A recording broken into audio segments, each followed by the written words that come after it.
Hello everyone, welcome to Rob's Gaming Table. I'm Rob, and today we're going to be playing this game, Cosmoctopus, a little, I don't know, cute Cthulhu Arkham themed engine building card game? Does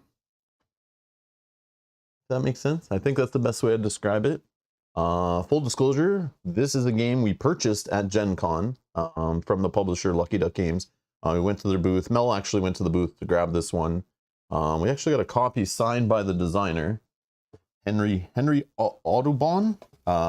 He ruined our copy by putting his initials on it.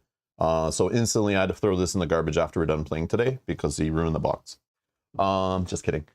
Anyways, so we purchased it. Thank you to these folks here for supporting this channel. We're not being paid by the publisher to play this. I'm playing this because I want to play it, and I'm going to bitch about anything I don't like about it and tell you all the things I do like about it as I play it. That's the way I am.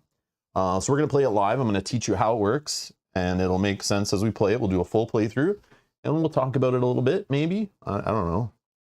But this is another one of these engine building games. Definitely has a cute production to it. Definitely one of those games that like stands out at a convention when you see it on a table, which does very good. It's just a smaller game, kind of like a medium, lightish medium, I'd say, kind of game. But yeah, we're gonna try the solo mode today. I do want to play this 2-player with Mel, or maybe even 3-player. I don't know, we'll see. But I do want to stream it again multiplayer so we can take a look at that. But I did learn it this week. I have not played it multiplayer. Keep that in mind as I'm talking about it. We're only focused on the solo mode today, playing against the investigator. Okay. But yeah, if you like the stream, hit the like button. Do it. Hello, everybody. Hello, everybody joining live. Hello, hello. Hey, come on in. Hello. Happy Friday. Happy Friday. Yes, yes, yes. Happy Friday. Welcome, welcome, welcome. So, this is the game. Came out this year. It came out early, actually, at Gen Con 2023, I believe. So we got like one of the early copies before it released in retail about a couple weeks ago, I think. I think it came out in October, maybe a month ago. I think it came out to most retailers. So you can find this game in retail at this point. I don't know if it was a Kickstarter, but probably, because like every single game is, especially Lucky Duck Games. They like to do that too. I mean, why not? Yep, it's a Kickstarter game, so keep that in mind. Automatically, it's you know, it's not going to be the best because it's a Kickstarter game. So, just kidding, sort of. Anyways, so yeah, so we're gonna play it today. But yeah, await 2.13.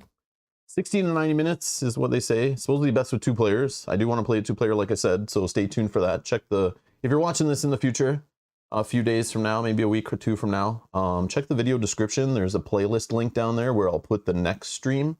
When we do play it multiplayer, I do want to teach this game to Mel, and then we can play it on stream with her and give it a try, which I think it's probably, okay, spoiler, spoiler, spoiler. I've played it a couple times. It's probably a better multiplayer game than a solo game. Just throwing that out there. Just throwing that out there. Just throwing it out there. We'll talk more about that as we play. And probably unlike any solo playthrough you may have seen from this game, or even your own solo games, I have a little extra, because I'm playing this like a couple weeks later, actually a couple months after I've had it. There is a document from the designer about how to improve solo play, maybe, if you didn't like it or had trouble with it when you played it, like I did. That'll all add to your experience, maybe.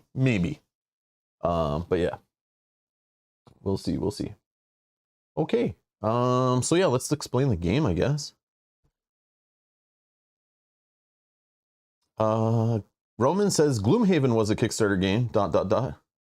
Yeah, and that game's full of rough edges, poor produced things, horribly put together game systems and rules, and just look at the FAQ.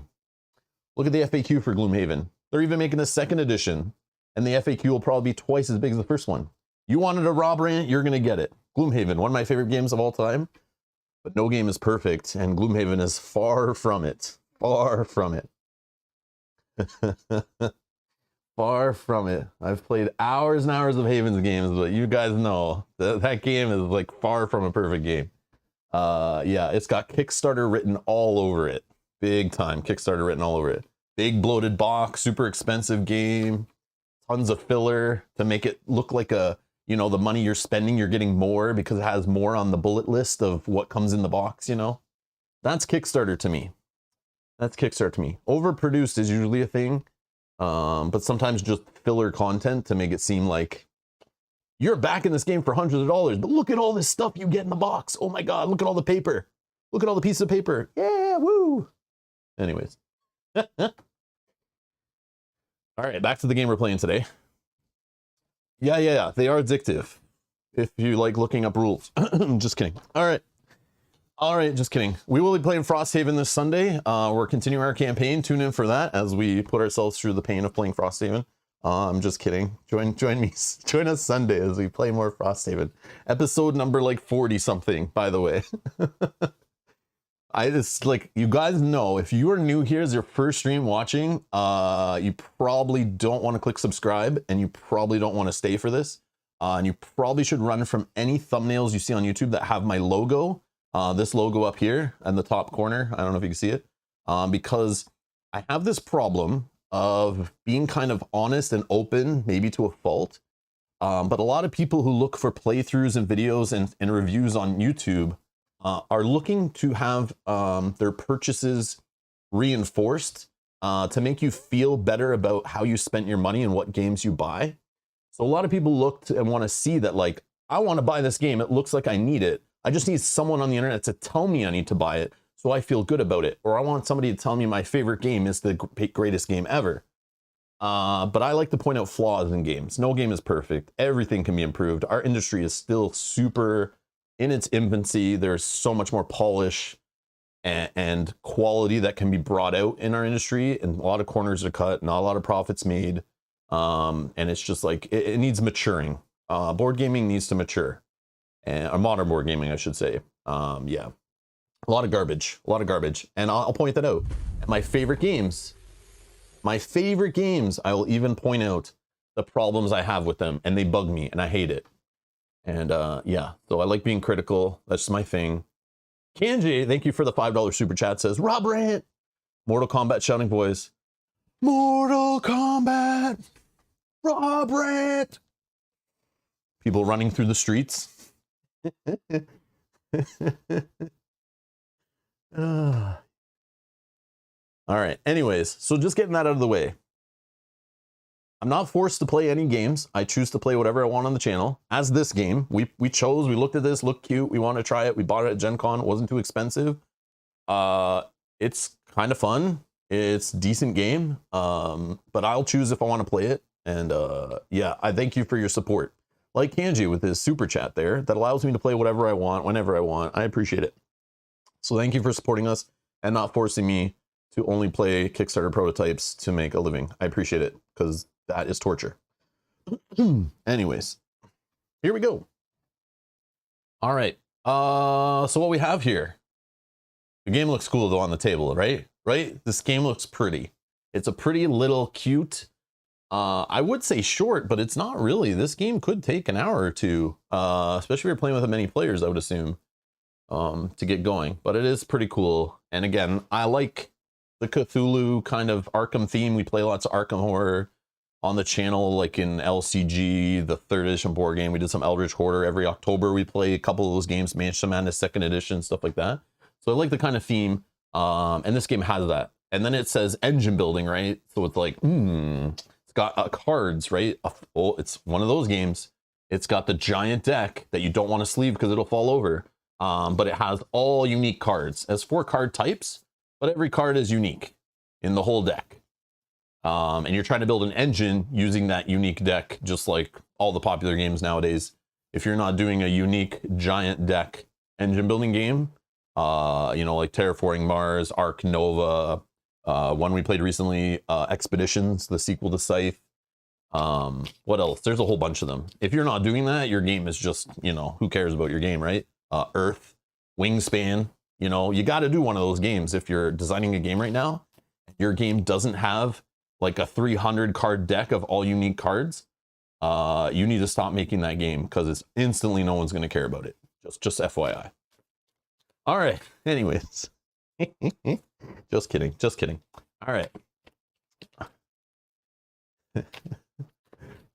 Frosthaven, old and busted. Where is Flamehaven already? Yeah, yeah. How long do we gotta wait for Flamehaven so I can flame that game when I play it too? Unsleeved cards now feel weird to me, says C-Mitch. Yeah, they feel weird to me too. But again, I love the feel of not sleeved cards too. It's something cool about it. And most games, do I play them enough that I need to sleeve them to keep the cards durable and still looking new? No. The other thing is glare on camera with all my studio lights around. It will create glare and drive me nuts. I think I have it down to a science where I can avoid it most cases, but it's something when I used to start out on YouTube filming, you know, CCG or LCG tournaments and stuff. Trying to have lighting perfect in a convention or at a game store drives me bananas. So you have to sleeve cards in that scenario. So when I don't have to sleeve for filming, it's like I'm cheating. It feels nice. So just keep that in mind. But yeah, I have card holders that can help with the sleeving because this deck like instantly like, you know, triples in size when you start sleeving it, right? And it's huge, which is cool. Great. All right. So the game is based around this deck of cards. Ready? We're going to explain it. This is the solo components. Kind of ignore this for now. It does come with a nice reference, a nice big fat icon guide to help you out because this game is full of symbols, all about the symbols. A little lore sheet to help you understand what's going on. And the theme of the game is basically we are cultists trying to like summon the Cosmoctopus, basically Cthulhu. We're trying to make him love us more and come to us. So in the game, we are trying to collect 8 tentacles around our little space thingy here. And once you collect your 8th tentacle, you then draw Cosmoctopus to you. And you've completed it. You've summoned him. He's yours. He's under your control or controlling you, or I don't know what it is. But you win. Okay, you win. First person to get 8 tentacles and summon him to there, it wins. Okay. The AI also is trying to get 8 tentacles, but they will track them on a card. Okay. And then you flip this over and eventually boom, boom, boom. You have 8 tentacles. The AI wins, which probably will happen. Okay. Just FYI. FYI. So we'll use a little token to track on the AI. Okay. So that's what we're trying to do. We're trying to gain resources, play cards, and collect tentacles. Okay. And the more kind of cards you play, the more resources you gather. And we have resource tokens up here. I forget what the names of all of them are, but these are like whispers. There's gold. I think that's ink is the black. I don't know what the stars are. Maybe they're just stars. Maybe it tells me on this card I'm waving around. Yes, it does. Coin, ink, whisper, and star are the resources tokens, but also card types match those and are a resource also. We have scriptures are black, yellow are relic cards, hallucinations are red cards, and constellations are green or turquoise or blue, whatever you want to call it. Okay, so a nice little reference card for every player, which is great. Love it. So you have big reference, love it. Little reference, love it. Love it, love it, love it. Okay, very easy. Also, get this. In the solo mode, when you're playing with the deck of solo cards, okay, instead of putting a cool back on the cards, they actually put the reference for solo play on the back of every single card of the deck. So as you're playing, you know, you're flipping cards off this deck, you always can see the reference for solo play at a glance for learning. Love it. Like, come on, love it. Love it, love it, love it. Awesome. Awesome. Okay. Cool. All right. So, game is pretty simple rules wise. Okay. We'll have little Cthulhu head here, Cosmoctopus, on this board. And on a player's turn, as you see here, this is your reference card showing the turn structure. It's super straightforward. Step 1, let's talk about it, is move Cosmoctopus. And it shows you the symbol you'll see on cards is its little head with the beady eyes, moving him around. Okay. Here's how movement works. You have this grid. You have this 3x3 grid, which there is a variant rules in the game. Once you've learned and kind of mastered the 3x3 grid, it says you played a bunch of times, play the game this way. This is the default mode. Okay. You can start setting it up in like whatever shape you want, different grids. There's even little tokens to create like little space bridges connecting two separate grids that you can jump between to create variable setups, different, you know, levels of complexity, especially if players play this game a bunch. You get kind of like kind of bored the way it's working, or you want to spice it up with a bunch of serious players at the table. You can start increasing the complexity of the puzzle in front of you by doing different kinds of layouts, okay? But we're not going to do that. We're going to play just the 3x3, the base grid that they recommend to play with most of the time, whatever, until you're kind of bored with it. So this grid, this 3x3 9 space grid, when we get to move Cosmoctopus, we can move him orthogonally adjacent one space. And when you move him, you then collect the resource off the tile. So the other game, if you watched my Expedition playthrough recently, I said we played a game that's similar to this. Very similar to Expeditions, same kind of game. So if you watched that recently on the channel, we played it. That's a more complex, crazier version. Higher produced, more table hog, that kind of game based in the Scythe world. This is kind of like the smaller version of that. But we are moving around a grid. And when you move, you can gather or collect the resource on the tile. And you'll gain some resource tokens, okay? So in this case, we'd gain 3 little black ink tokens for moving him there. That's the default move, right? But it gets cooler. Let's say we have some resources here. Let's say a resource look like this, and we move him. You know, we can move him orthogonally here on our movement turn, right? We would collect one of these, you know, and we would take a card from the card row. This is the symbol for taking a card from the card row. Okay, there's going to be a row of cards up here of 3 cards of market. We're going to be kind of gaining cards from to play or use as resources from our engine. We'll get to that.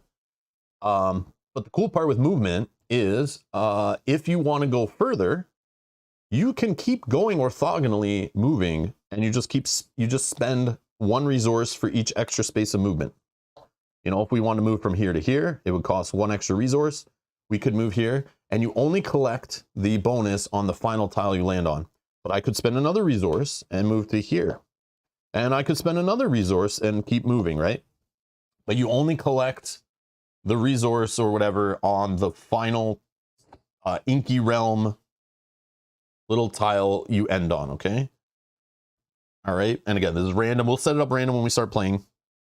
That's kind of movement. That's it. Super simple. You move just 1 space, collect resources. But again, you can spend resources if you want to move further, okay? Got it? Got it. All right, next. What's next on our turn? Oh, it's an optional step. We could play a card if we want. Let's talk about the cards, because the whole game is based around the cards. Let's get rid of these little things. Those are just display purpose tentacles, all right? We don't start with those tentacles. All right, so again, big unique deck of cards, okay? Cards have a cost to play them in the top left, okay? Which shape and color lines up to the resource in the game. If it's a gray diamond, that is any resources you want. That's a wild, okay? So I have to spend 3 yellow coins to play this card, and 2 of any resource. Could be 2 more coins. Could be a coin and a whisper, you know, a red and a blue token, whatever, okay? That's how you play a card. They're all the same. They have some kind of cost in the top left, okay? Got it? Got it. All right, cost in top left, okay? And then they have some effect along the bottom. And each of the 4 types of cards works different, okay? And we'll explain how they work right now, okay? Let's go back to the yellow. Yellow are basically a card you're going to put into play, and it's going to stay in front of you in your tableau as part of your engine to help increase resources you gain when you gain those resources. And generally, that's what they do. And they all stack, okay? That's the fun part in this game. You can get super nutty and stack. We're not going to really see that today in a solo game. I'll explain more later why not. But in a multiplayer game, you can go crazy, build this huge tableau, assuming someone else hasn't raced to the finale before you. This is a racing game, kind of like the Expeditions we played recently. You're kind of watching how many tentacles the other players are getting at the table, including in solo. And you're kind of deciding, you know, how fast you need to be going and how long you want to spend building your engine versus how quickly you need to be gaining tentacles, okay? So what this will do is for every time we gain an ink, we gain 2 extra ink. So if we gain like 3 tokens off of, you know, this tile, we would gain 5. For example, if we had paid for this card and played it in our tableau, and this is called a relic, okay? That's relics. Then, similar, we have, this is scriptures. You'll put these in your play area, and this will give you a discount of tokens when you want to play other cards. So if I wanted to play this card, and I had this in play already, and I played this in a previous turn by paying for it, I could then play any card that costs red for 2 less.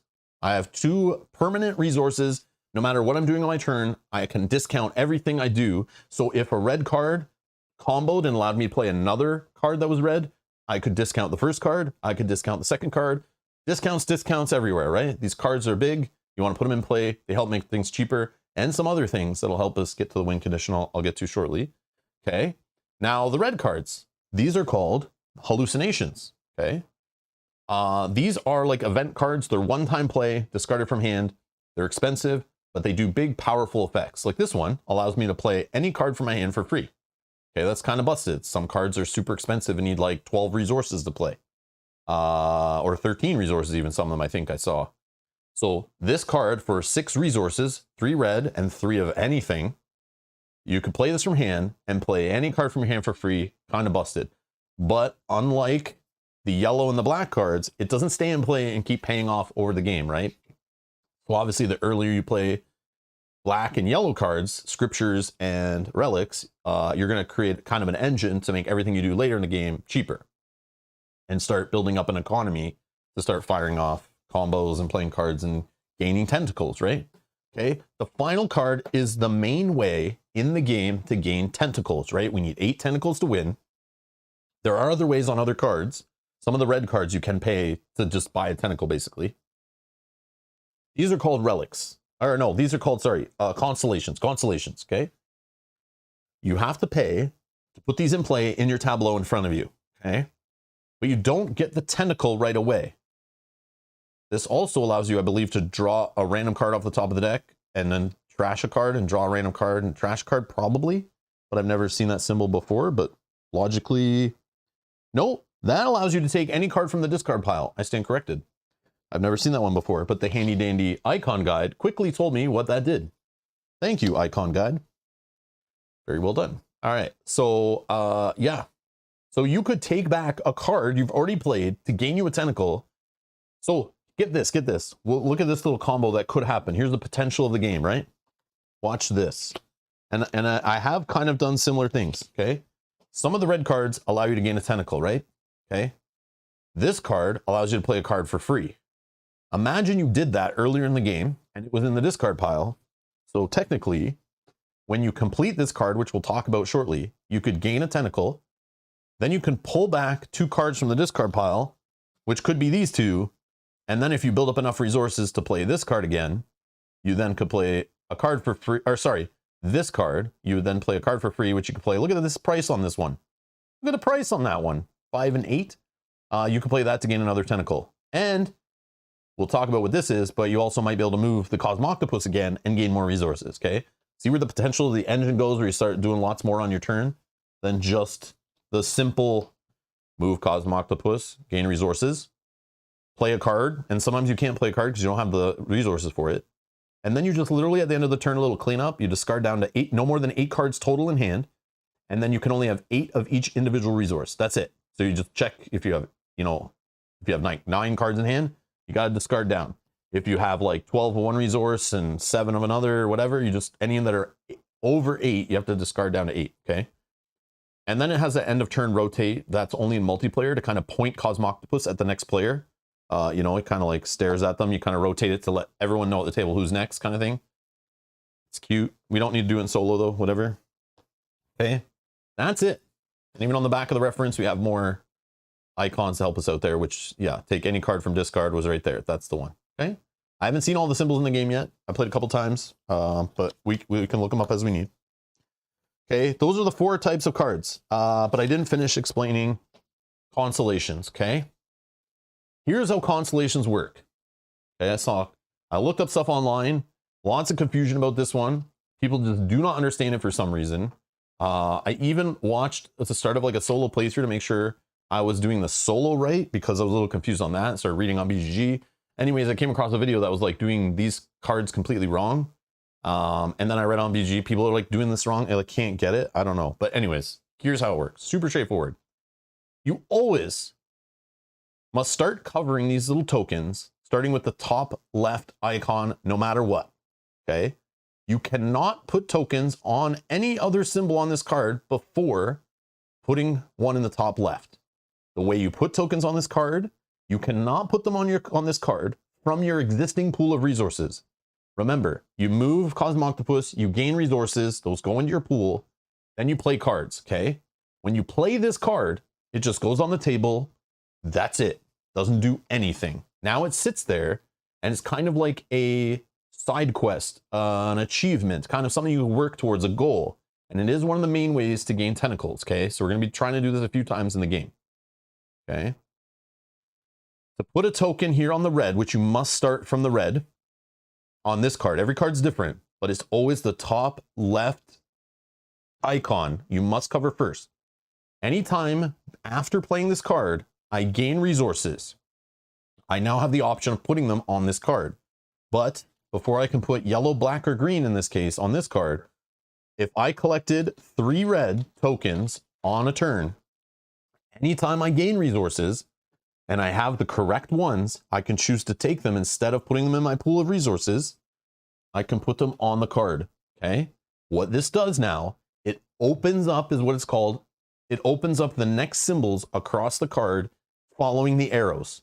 So in this card, it literally opens up the possibility now of anything attached to this red that is now finished, opens up the chance to be put a coin, an ink, or a star, right? Star on here. Yep. In any order I want because of the way the arrows are. But let's look at some other examples. And I think that's why people get confused. I understood it right away, but like, I just want to make sure everyone knows. So if you're like learning the game, because supposedly this confuses people a lot. On this card, for example, if I played it, I can't just take black resources or green resources out of my pool and start putting them on this card. Not allowed. But the next time I gain blue resources, I can't put them on this card. Why? Because the blue is not in the top left of the card. If I got a black resource, or 5 black resources, whatever it is, however many black resources, I can choose to place one of them on this space. Now, the next time I gain blue resources, I can put one on there. But the next time I gain black resources, I can't put them on the card because it's not attached to the previous one I completed by an arrow that I would follow along with my little finger here. So I can't just throw the next black on here. I'd have to complete this blue, okay? Which would then open this one for possibility, but then I need to place a black before I can place another blue. Got it? Got it. My mom, Yogi says, my mom drives through red lights. People are easily confused. Yeah, it happens. It happens. Yeah, red lights, does that mean like if it just turns red, you got to push the gas faster to get through it? I think. I don't remember, but anyways. So that's how that works. And when you do complete one, so again, the order we'd have to put them on, and it will take many turns, right? Because you might gain resources a couple times on a turn by playing other cards that gain you resources and stuff, or even by completing one of these. Look, this one, when I complete this one, I gain a tentacle, I gain 5 ink, I also gain 5 stars. When I gain those resources, if I had other cards in play that I had available open spots on, I could place some of these resources on those cards. So even your constellations in play, you could start comboing off on those as part of your engine and start gaining tentacles like crazy. The game definitely has a ramp to it. So hopefully that makes sense. So you want to get some of these down early also, because it might take you many turns to get these filled up and completed. All right. So those are the card types. And I'm going to shuffle the deck, and then we'll lay out our market of 3 cards. Okay. So we have the Nameless Nightmare up here. We have Floating Sea Jelly. And we have Shadows of the Sun. And these cards, again, we have 2 constellations available. We have one of the hallucinations, one of the one-time cards. And this one, for 5 red, anything else, including reds, I could play this. This symbol allows me to play another card after it if I have the resources for it. It will gain me 5 gold. Then allows me to take, I think, just take 3 cards from the market. Probably one at a time, too. Yeah, take a card from the card row. Oh, that is take all cards from the card row. Cards from the card row, when you take, they refill immediately. So again, if you're allowed to pick one, you pick it, you fill it again, and then if you have another ability later that lets you pick another one, you can pick the same one. And this says, oh, it does tell you right on the card what it does. They don't always do that, but that's cool. It tells you right there. Duh. So that's what's there. Okay. We also need to draw 5 cards, I believe, to start. Okay, so I'll just draw my opening hand. I'll put these back. We need some resources to start too. I just forget. I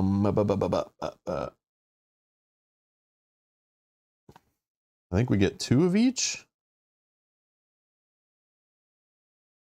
Yeah, 2 of each resource we get. The AI gets like a different amount based on difficulty. But we get 2 of each resource, okay? Now, a few other things I'm going to explain. These aren't the only way to gain tentacles, okay? There are these tokens here, okay, which I didn't talk about. These tokens are forbidden knowledge, okay? If you can spend this amount of resources, so if I can spend 13 gold, I can gain 2 tentacles by taking this token. It's another part of the race mechanic of the game. So there's 1 for each resource. And if you're the first player to grab it, or the AI can grab them too, in our case, in the solo game, we will gain 2 tentacles to our little thing here and remove that from play so nobody else can get it. Okay. And the whole solo mode is designed around these. In multiplayer, obviously players can ignore those and you kind of go based on how the players are getting tentacles. But in the solo game, the designer chose to design it heavily around these. So it's kind of like you're forced to play a certain way. So if you don't go for these, the AI is actually prioritizing these tokens. But you might play at a table of 4 or 5 players, or 3 or 4 players, I should say. I don't think it goes up above 4. No, yeah, 3 or 4 players. And maybe nobody at the table is even getting these going. They're deciding to spend, resources on cards, build an engine, play slower, and, maybe gain a tentacle every few turns. You just play at that speed. If you want to race for these, you can. But then you put the clock on the other players. The solo will be going for these heavy. And if you're not stopping them from getting these, you will lose. So the AI in this game's designed kind of how some Euro games, I think Paladins of West Kingdom was like this, which I didn't like, and a few other games where there's 2 ways you can kind of design like a Euro game or a multiplayer game in a solo mode. You can make the solo, make the game feel like you're playing against other players and just kind of mess with you a little bit. Or you can design it to basically, in a way, that if you ignore the AI and don't mess with it, you will lose. So this AI is designed that you have to basically kind of focus your turn stopping the AI versus benefiting yourself a little more. And there's like a scale to that. This is kind of like leaning more that end, but not fully as bad as I've seen some games where it's like, you literally have to, there's one way to beat the AI. And if you don't play that way, you can't. But in this kind of game, it's open. It's an engine building game. There's card drafting and stuff. You can kind of play how the table's playing, kind of, right? But the AI, we have to play the way the AI plays. And it's kind of an issue for some, including myself. But we'll talk about how we can improve it and change that. So these forbidden knowledge tokens, we talked about those. These cards here are special free cost cards. They're free 99 to play.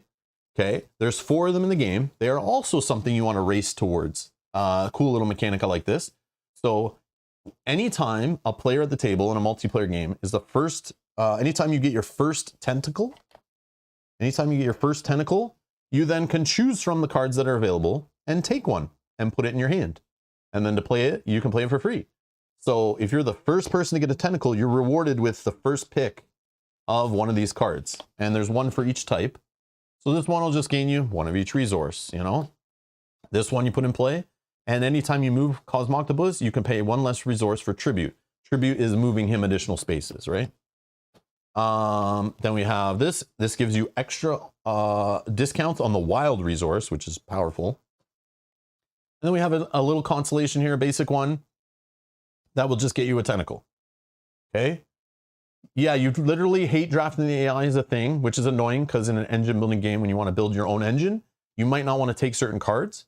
But when you're forced to waste turns taking garbage to stop the AI, it doesn't feel good. And I've never liked games that do that with their solo modes.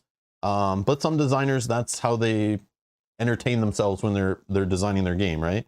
But it's not fun for everybody, including myself. So, and I'm not the only one, because we'll look at what the designers kind of done to help that. Yeah, I'm not the only one for sure. But we'll figure it out here. Okay, so these are just going to sit here, kind of available. We can grab one when we get our first tentacle. In a solo game, the AI doesn't take one, so we just get the first pick. We'll take one, depending on what's going on, what we need. You guys can help me decide as we play along. Feel free to backseat game, and we'll try to, tag team the AI and cheat a little bit with, like 30 something of us all playing together, and we can kind of, see if we can beat the AI. So, the other thing I did not discuss is discounts. So, like any good game that I like, the cards in your hand are multi-use. This is kind of like the Marvel Champions kind of idea.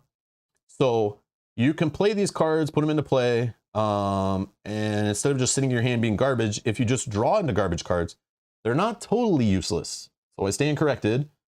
If you're just hate drafting the AI, you're technically still gaining something. Even if it's a card you're not going to play, you can't afford, you decided you're not taking those resources and your engine doesn't focus on reds, and you have to take red cards to stop the AI from getting the red forbidden knowledge and beating you in the game, you could still draft those red cards, because those red cards can be discarded for the resource of red, obviously.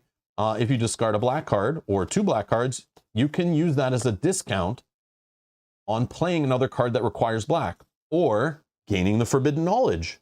So remember, you can only have, at the end of your turn, you have to discard down to 8 of every resource. Well, how are you ever going to get the forbidden knowledge that needs 13? Because on your turn, you can gain resources and you can spend them before that end of turn check, which also includes discarding cards to help you. So I might have 8 black resources at the end of a previous turn. I might then move on to here, take 3 more, and then discard some cards to be able to jack the forbidden knowledge and get 2 tentacles and stop my opponent from getting this and gaining 2 tentacles and mess with them, okay? So cards in your hand are multi-use. You can discard them to pay for other things, including forbidden knowledge, playing cards out of hand, and I think that's it. Okay. So yeah. All right. Now we're going to set up the board, but there is a little cool thing for variability. There are 4 special tiles in the game. They have a star on them. So this one, for example, says discard the card row, then take a card from the new row. That's the ability on this tile when you move on to it. But you won't have it in every game because you'll draw 1 random of these from 4. This one, take all the cards of the same type from the card row. This one, draw and keep the top devotee deck. That's what the deck's called. Then gain a resource of the matching card type. And then this one is gain 2 resources of the same type. Okay. And you will shuffle these up. Okay. And you'll just take 1. Okay. And this gets mixed in with all of the other 8 tiles. Okay. And then it gets laid out randomly.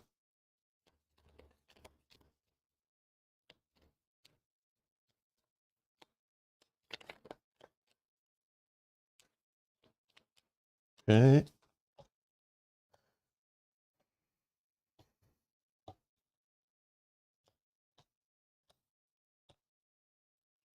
And the Cosmoctopus will always start on the 3 little turquoise star tile.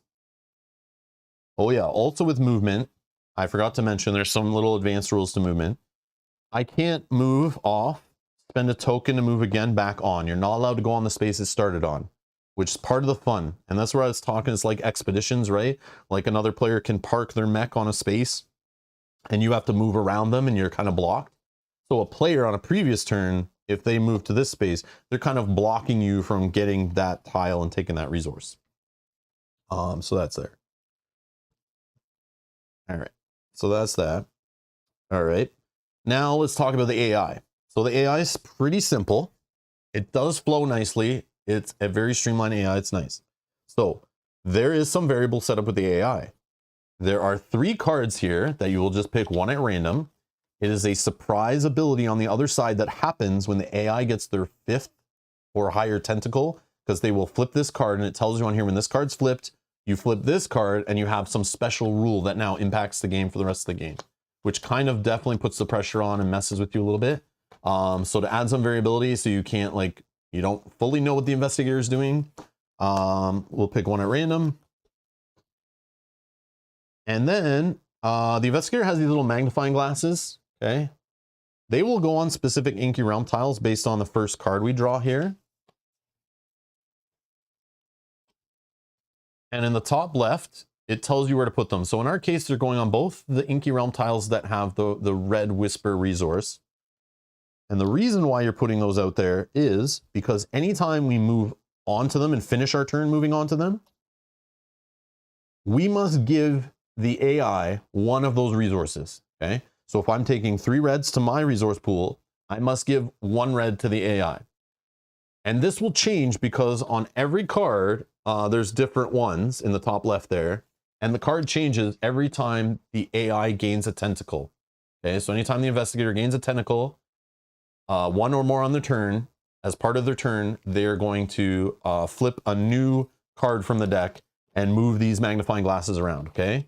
The other cool part is we might want to avoid that spot, right? We don't want to give the AI resources, but then we might really need those resources. That's annoying. So the AI is going to be really annoying to us, okay? But the cool part is we can move through that for free. Instead of normally you'd move 1, 2, and I have to spend a resource because I moved 2 spaces, you can move through these magnifying glasses for free, okay, if you're trying to avoid them. So they kind of help and hinder you depending on what you're trying to do, right? Like if I was trying to get over here and the magnifying glass was here, that's great. I just want to double check that. I'm pretty sure I was doing that right. Yeah. So here in the rules, if you move Cosmoctopus onto an investigated Inky Realm tile, that's the ones with magnifying glass on them for any reason, you give the PI a resource matching the investigated type from the bank. Moving through an investigated tile is free. Okay, just making sure that that's correct. Okay.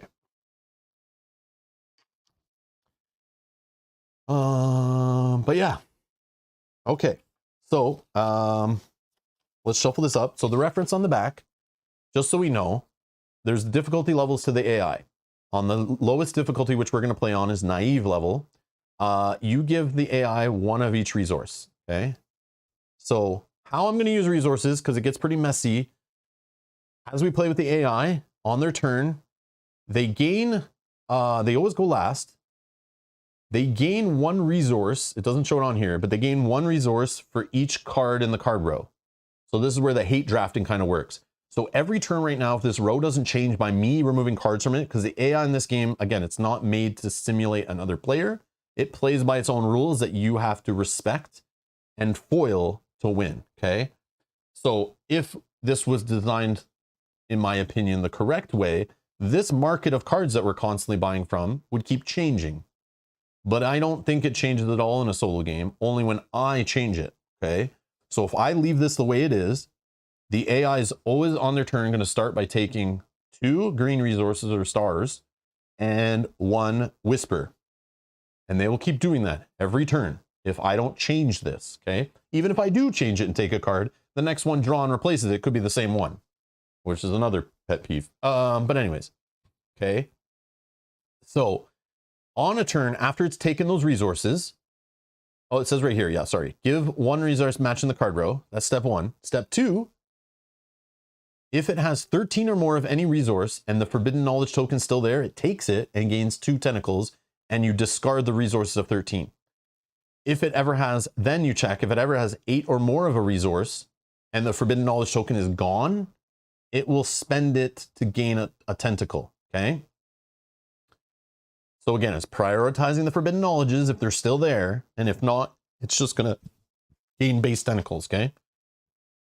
And then if any tentacle, if it gained any tentacles on its turn, you're gonna draw a new behavior card. So flip another one of these cards, and you move these little magnifying glasses around to make new investigated tiles. And on these cards, it also tells you what happens each time on the turn when an investigator gains a forbidden knowledge and when they gain just a regular tentacle. So in this one, each player would lose 2 stars. If it gained the forbidden knowledge, each player loses all their stars. So the AI can really mess with you, but at least you know this is there. It's sitting on the board. It's available before you take your turn. So like, but sometimes you get caught off guard where you like, this is going to happen and you didn't know it was coming, and you might not have a way of spending your resources efficiently before it's about to steal them all, which sucks, like destroy them all, which is crappy. So we got to pay attention to the AI. Like I said, this AI is designed by its own rules. It's an investigator, not a cultist. We are cultists, and you're playing multiplayer. Everyone's a cultist, but the AI is an investigator trying to foil us. But we also have to foil their investigation, okay? And you'll see this when we play multiplayer on stream later. It's kind of going to be different, I'm sure. But yeah. Okay. So let's flip our first card here. So we're going to put the little magnifying glass on the black. Okay. Oh yeah. And when we're collecting tokens, the AI I found when I played it, it can get kind of messy because it's trying to save up to like 13 of each token. And then I have to keep counting tokens. So I'm just going to use dice that are not included with the game, and we're just going to track them with dice, okay? So as it gains resources, I'll just kind of like, you know, count them up here on dice, okay? Because yeah, it's a little frustrating when you're like, wait, are they at 12 or 13? Hold on, let me just count them all again, you know? You can group them, but again, it's just a mess. Tokens are messy, but we'll use tokens on our side. Okay. All right. I think we're good, I think. Let me just think about setup. Yogi says, this engine builder card drafting thing has me question why Canada doesn't get copies of Res Arcana. I looked into Res Arcana, Yogi, and like, it looked way too basic. It looked pretty, but something about it looks so basic. But I think it's kind of like this game, right? It just didn't blow my mind. I could have got it. I might get it in the future, but I just don't understand what the big hubbub is all about with that game, why it had its 15 minutes and everyone was super on it. But I don't know, maybe it needs an expansion or something. Maybe there is an expansion that makes it like better that I don't know about, but yeah. Dan's here. Hello, Dan. Grumble, grumble, grumble, design flaw, grumble, grumble, could be better, but I digress. Yeah. Yep. Sorry. I try to save it, Dan, until the end to talk about dislikes and likes in the game, but I can't help but do it on the fly, right? I don't write a script, right? So it's hard. I'll forget stuff. But yeah. All right. Oh yes, thanks for reminding me, Dan. We need to talk about so again, I'm also, because I'm sure I'm not the first to do a solo playthrough, as I found one earlier. And if you've probably already played the game solo, you may have had frustrations, which I found other people online did, including myself. I played it a couple times. I'm like, what the hell's wrong with this game? But I knew right away, I could tell the way it's designed not to simulate you playing against other players. This actually can turn it into co-op game too, by the way. You can play like 2 players against, or multiplayer against the investigator. But I wasn't the only one frustrated with how it worked. I thought I could play the engine building how I wanted to play it and just, try to race the AI. But you literally have to specifically target forbidden knowledge by any means necessary, or you lose. Which you don't always need to do in a game like I said before. And the designer understands this because a lot of people complained, I guess. So the designer made a document explaining how you could alter this to make it new player friendly, learning friendly, also make it feel more like the regular multiplayer game. Kind of, but not really. But yeah. So hopefully this helps you out if you're watching this playthrough and you still haven't played the game or you're having trouble. We have this available now. So this is available in the files section over on BoardGameGeek.com. I have linked it down below in the video description. This is from the designer. It says FAO, all devotees, RE is the private investigator proving bothersome. So if you're having trouble with it, like losing a lot, Many of us have recently been under the scrutiny of a certain private investigator, an individual who has been trying to collect information on the Great Inky One. We are hearing reports that despite our best efforts, he is turning out to be a particularly challenging adversary, but fear not. Below are a few tips garnered from fellow devotees that may, I think this is from the people coming up with variants on BGG probably, of how to play it and make it a little more gentle. That may help you to gain the upper hand in your quest to thwart his unwelcome inquiries. Stay strong. The gaze of Cosmoctopus is upon us. So another thing too, this game has a variant where you can draft cards, or it even has on the reference.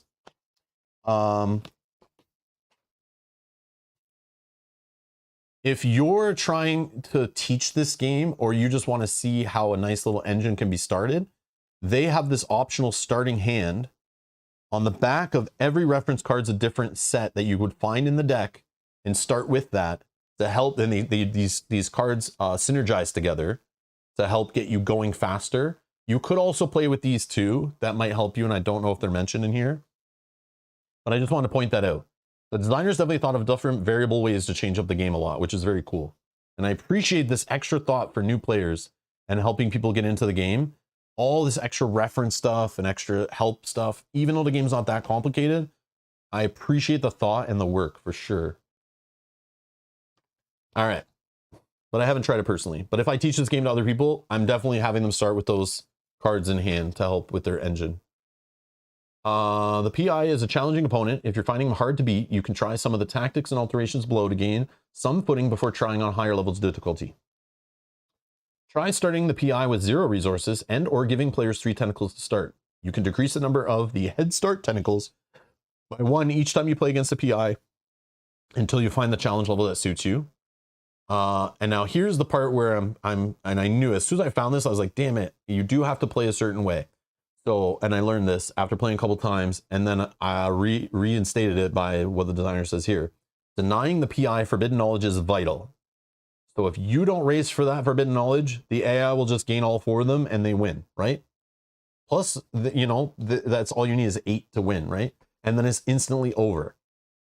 So if you don't go for at least 1, you've like super lost, like 8-0.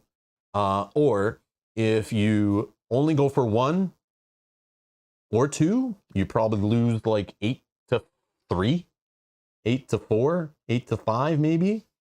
So you got to really respect those. And it says here, remember that you can use the scripture discounts and discard cards from your hand to make the forbidden knowledge easier to obtain. So instead of using the most fun mechanic in the game of building a tableau in front of you to give you discounts and fire off cards and gain resources to your engine, instead you kind of have to think these cards need to be just tossed as fast as possible, and there's resources need to be spent on just gaining these tiles versus spent on putting cards in my tableau and building an engine. Okay, that's what this tells me right here, and this is where my frustration with this comes from. Again, why I think it's a better multiplayer game. So clearing the card row of cards that are useful to the PI can be the difference between winning and losing. Sometimes visiting Inky Realm tiles where you can remove cards from the row can be very helpful. To provide more ways of doing this, you could use one of the 2 special Inky Realm tiles shown to the right in your Inky Realm rather than choosing the special tile randomly. So these 2 Inky tiles out of the 4 we looked at, it says you should probably play with one of these to help you mess with the AI. Okay, got it. So this document's out there. I linked it down below. So if you're having trouble with the solo, here's a document the designer put together to kind of like help people out. Okay, so I just want to put this here as information so people know I'm not going to play with it, I don't think, and we'll probably lose still, but I just want to show you how the game works.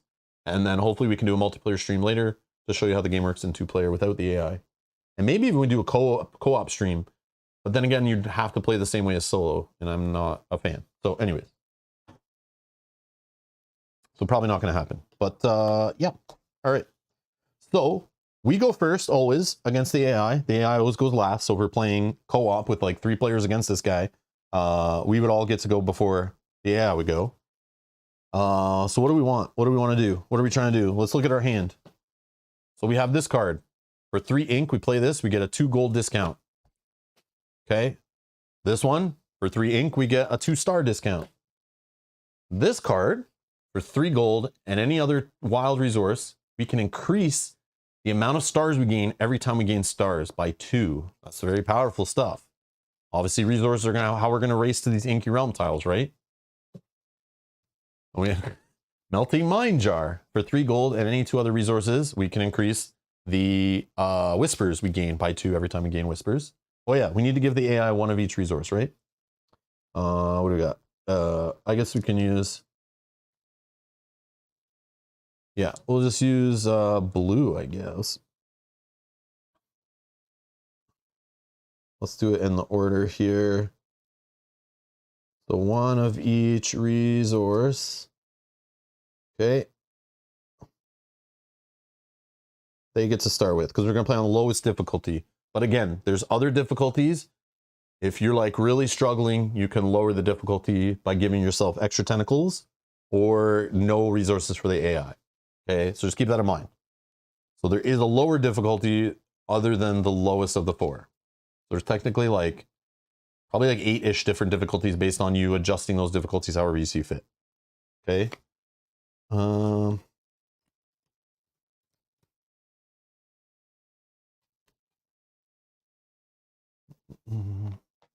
Okay. So the other card we have is this card. Float upon ephemeral, I don't know how to say that, the river. What? Play a hallucination card from the card row for free. Oh. Oh. No. All right. So obviously we don't have enough resources to do any of this stuff to play cards, but that's not the first thing we do on our turn. But it should drive what we do, right? Because we're kind of looking at what we got here. We're going for these forbidden knowledges. We need to get 1. We also want to get a tentacle by any means necessary, so we can get an extra card for free to help get in play, get our engine going as fast as possible. So it's a race. This is a race, okay? Few turns as possible. We need to get 8 tentacles before this jerk face gets 8 tentacles. All right. Oh yeah, and our special tile is this. Take all of the same type, take all cards of the same type from the card row. So if we move there, we could take like both these cards, which I don't have any of. We can maybe try to get one of those going. Yeah, I like that actually. I like that actually. Because again, we could toss these even for 2 blue resources to try to get the forbidden knowledge if that's the case.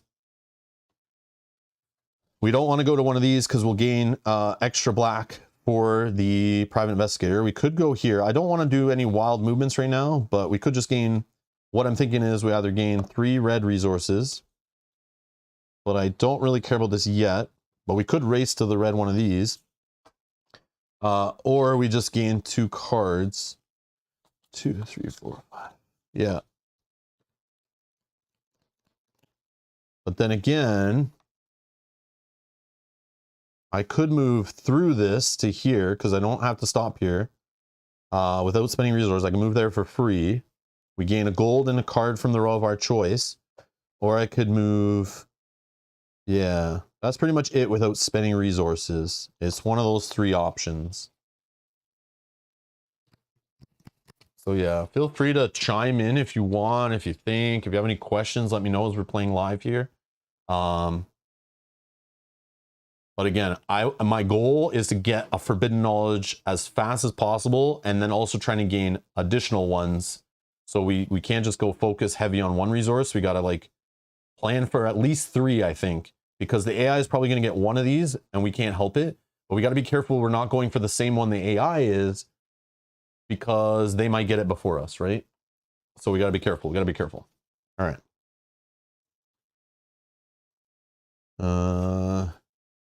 Yeah, we start with 2 of each resource, Yogi. 2 of each. We have 2 of each resource. We have 5 resources in hand. Technically, I have 2 black, 2 yellow, and a red. But I also have cards that do stuff. I kind of want to get these in play. But going to the black right now is how I get these in play. But the jerk got the black card first. So until he makes a tentacle, this won't change. So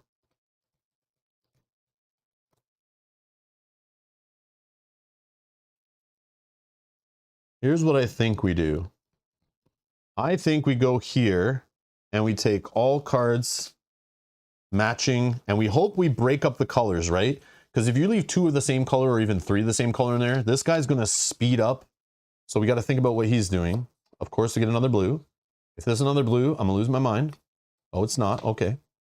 But that happens sometimes where it gets super frustrating. You're trying to foil what the AI is doing, but random cards come out and mess with that. So that is my turn for movement. Now I can optionally play a card. Okay.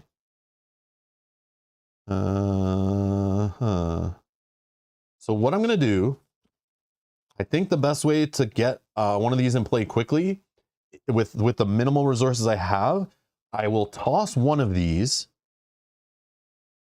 to help pay with my 2 other ink to get one of these in play.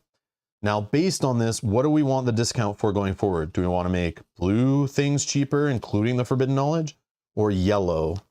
I think either is good. We are closest to the blue here. So I'm thinking we go blue because we could get a Forbidden Knowledge as fast as possible with that. Also, blue helps us play these cards. But yeah. Dragon's saying straight up to the gold card. Yogi says, I go for the yellow up top. But that would cost an extra resource to go there, right? So to go 2 movement spaces, if we wanted to do that this turn, I would have to spend one of these resources or discard a card to go there. So I don't want to do that. I don't know if that's the right play. I kind of want to go the path of least resistance right now. We can go there eventually. Or are you saying we could go 1 space, gain 3 this turn? Next round, we could go there. I don't know if that's what you're saying. But I'm going to go this way. We'll go that way for now because we already did it. And then I think I'm going to play this card. We're allowed to play 1 card optionally. It's going to cost me 3 black. So I have 1, 2 here. I'll discard this one for a 3rd. That hurts. I don't really want to do it that way, but if we can get this discount in play now, maybe that'll speed things up because it's 1 less thing sitting in our hand. And we can only have 8 cards in hand. And that's my play. That's it. I play a card. And now I have a discount of 2. All right. Now the AI goes. The AI is going to gain a black, a blue, and a red resource. Black, blue, and red. Okay. And then we check. Does it have 13 of any resource? No. Is the Forbidden Knowledge gone? Does it have 8 of the missing Forbidden Knowledges? No. Did it gain a tentacle to get these abilities or flip a new card? No. That's it. That's it. Super quick, most turns with the AI. Back to us. We're here. So again, the AI doesn't move this guy around. He doesn't steal cards from here. Missed opportunity in my humble opinion. But yeah. So now for 1 movement without spending resources from our precious, precious resource pool, we could move here. We could move here. That's it. And again, you could play with the little special tokens and ratchet up the variability. I don't know where the other little token went. Oh, man. Oh, there it is. Yeah, you could play with like these 2 little teleport things. We could do like, for example, we could, have this here randomly and this here, and you could teleport up to here and stuff like that. But we're not playing with this as an optional variant, but just throwing it out there. If you're like, this seems kind of boring, the movement. There's not much to it. But yeah, you can make it way more interesting by playing with different layouts, like I said earlier. +3 green? Yeah, that's what I was thinking. I was already thinking that's why I went there. That's why I played this. I was thinking this. So, we're going to gain 3 little green stars. Okay. We're at 5. We're at 5. And we have a discount of 2. So we're technically at 7 out of the 13 to grab this. And we can play a card right now. So technically we have a reduction of 2 resources on this card from this. And we would just need to pay 2 of any other resource to play this. And if we complete this constellation, which you need to complete a few to get tentacles, there's no way around it. That is one of the main ways to get tentacles. If we gain a tentacles by completing this card, we can then move Cosmoctopus to the tile that gains us 3 reds. So you even though you're putting resources on here and they're discarded later and you did all the work on this card, you still gain some resources out of it, not to mention the game-winning condition, right? We also have this card, which we could afford, a little more expensive. It allows us to play a red card for free, though, when we complete it, which some of those red cards, the expensive ones, can gain us tentacles. So I was really eyeballing this. This is why I wanted to grab this one, because later it could combo off and lead to us getting 2 tentacles on the same turn, which is nutty. The only problem is we would have to see the red cards that gain us tentacles, which I don't know how many there are, but I've seen them every game I played. But either way, they're usually really powerful effects and super expensive. So that could be really cool. We could also use that to play this red card, which will allow us to play another one from the card row for free. And then we would yell combo when we do it. But it might not work out because we might have to pitch this stuff later to pay for things when times are desperate. So should I play one of these? Probably.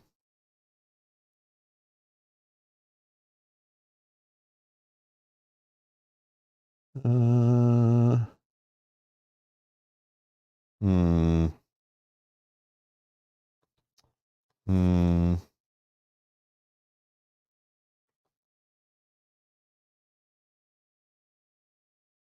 The only problem is if we're choosing to play these instead of pitching them to help us get the forbidden knowledge, I don't know. In a normal game, I would want to put these in play as fast as possible. But in this situation, when you're trying to just race to the forbidden knowledge to steal them before the AI gets them, I might want to just pitch these as resources once I collect enough of this, which is crazy. But I think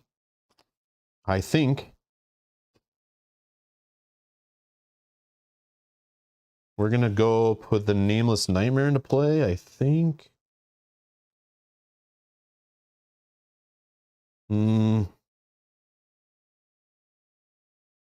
Yeah, let's do it. Nameless Nightmare to play. So we got a 2 discount. We'll have to spend 3 blue and 3 of any other resource. Let's do... Or actually, hold on. Let's not play one of these yet. I see another way. I think maybe we focus on getting one of these into play because they could help build our engine instead, right? Because if we're gaining reds and blues, we can jack those up and increase them by 2 every time. That'll get us to forbidden knowledges faster. So maybe I put one of these into play too. Instead of, because I could spend 2 of this and discard 1 of the other.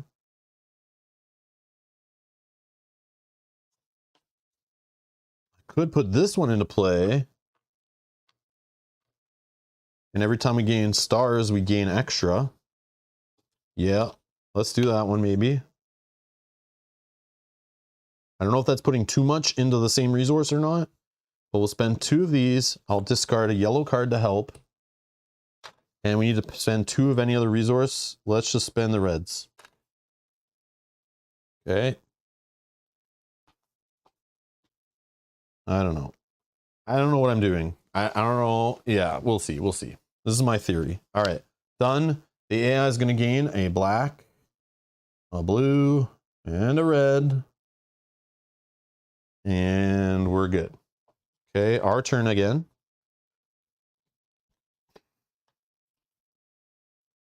What do we want to do?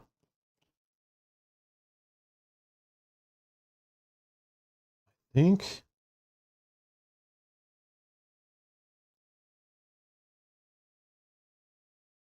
probably just move to the reds, right?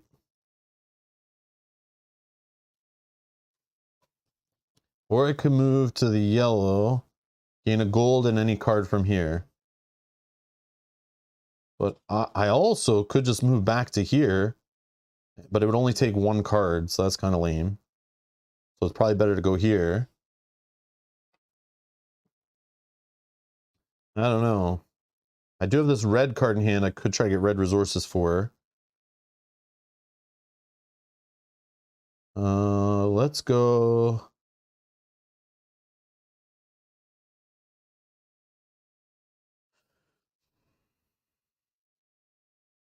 Yeah, let's just gain 3 red resources. And playing a card.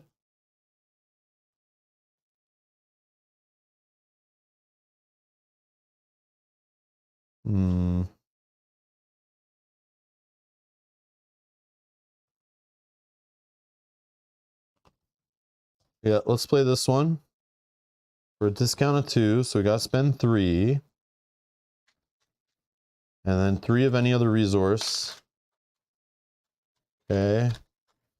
Running low, running low. Alright. AI. Clock's ticking. Clock is ticking. Yeah, I might have played, this might be a bad play to play slow, but it's like, it's what I want to do. It's annoying, but yeah. Alright. Now our turn. Again, I need to gain red again. So what I'm going to do is go this way, but I get to move through the magnifying glass for free.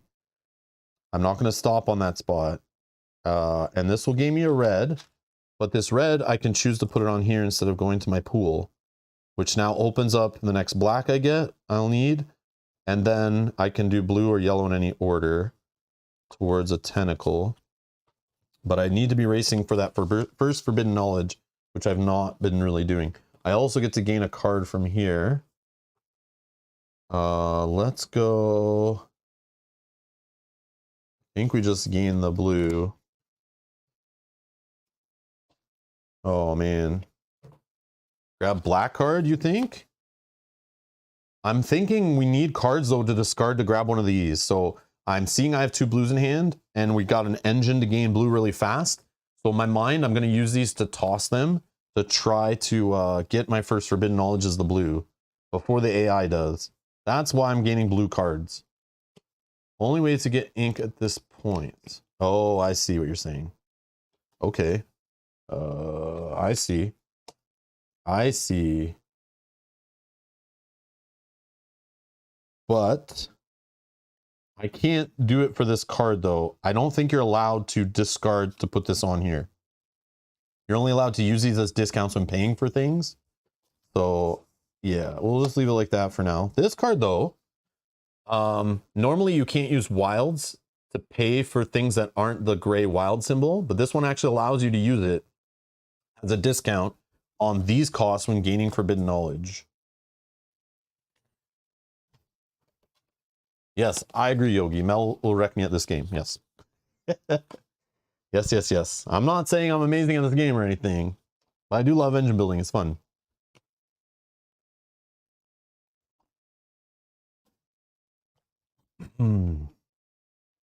All right. Yeah, my critique so far only with the AI design. But the game, yeah, definitely cute, solid little engine builder for sure. Okay. So that was us taking a card. So now we can optionally play a card, but I don't think I'm going to. Okay. AI. 2 black resources. Oh no. And a red. So I feel like the AI is going to get the black first, probably, unless I mess with this. So we probably shouldn't go for the black forbidden knowledge at all in the game, but try to get the other 3 as fast as possible, or at least one of them, soon. All right.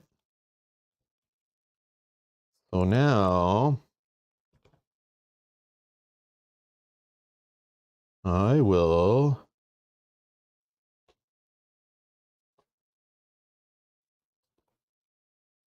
I want to go for this. Is where I'm kind of working my way to gain cards. I want to eventually wrap my way back around down here, but I think I could just go to here and take these 2 blacks. Might be really nice.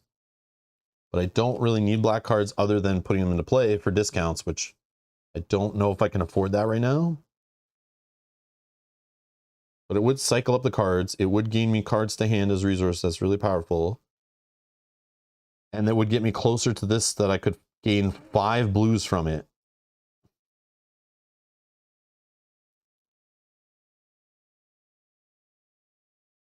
Now we have 2, so that would be 7, 8, 9.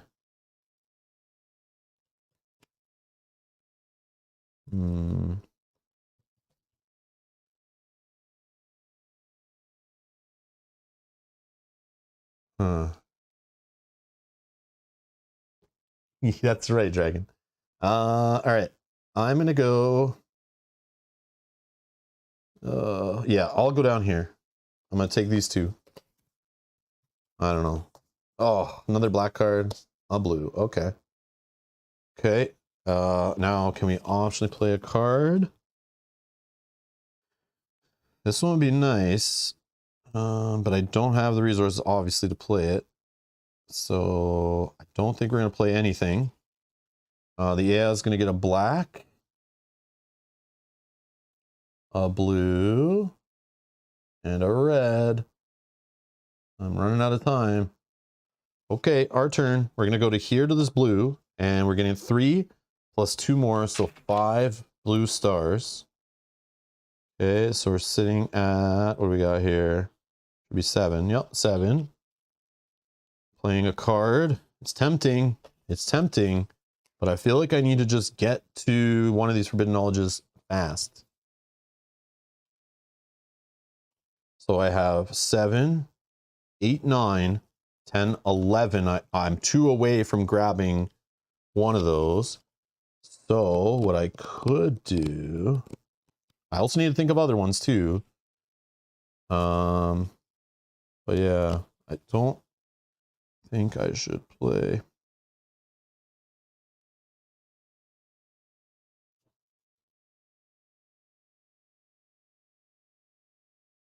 Yep.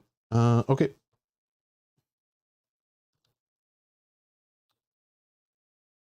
Let's go. So I'm not playing a card. This guy is going to get a black, a blue, and a red. And none of them are at 13 yet. But they're getting there.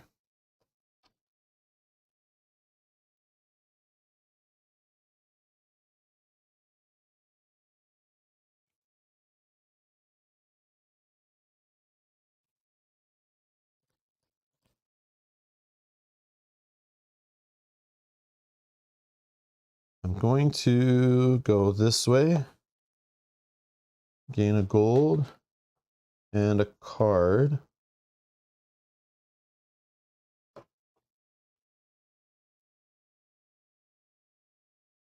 Oh, maybe I do black actually, so I can play another one of these cards eventually. Yeah, I'll take the black. Let's troll him too, right? Okay, it's not another black at least. Ooh, this one. Look at this one. Lets us play a Constellation from the card row for free. Okay, now I can play a card. No. No. No, no, no. No, we're good. I'll just hold. AI is going to get 2 reds. So it's at 9, but it needs to be at 13. It doesn't use 8 yet. And 1 blue.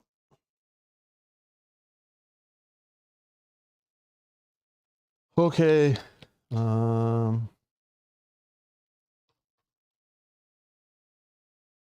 Our turn. Cheesy, but I'm just going to go back to the blues to gain 5 more. 1, 2, 3, 4, 5. Okay, remember I'll have to discard down 8 at the end of the turn, so I better spend them. And I can spend 13 of them to get this. So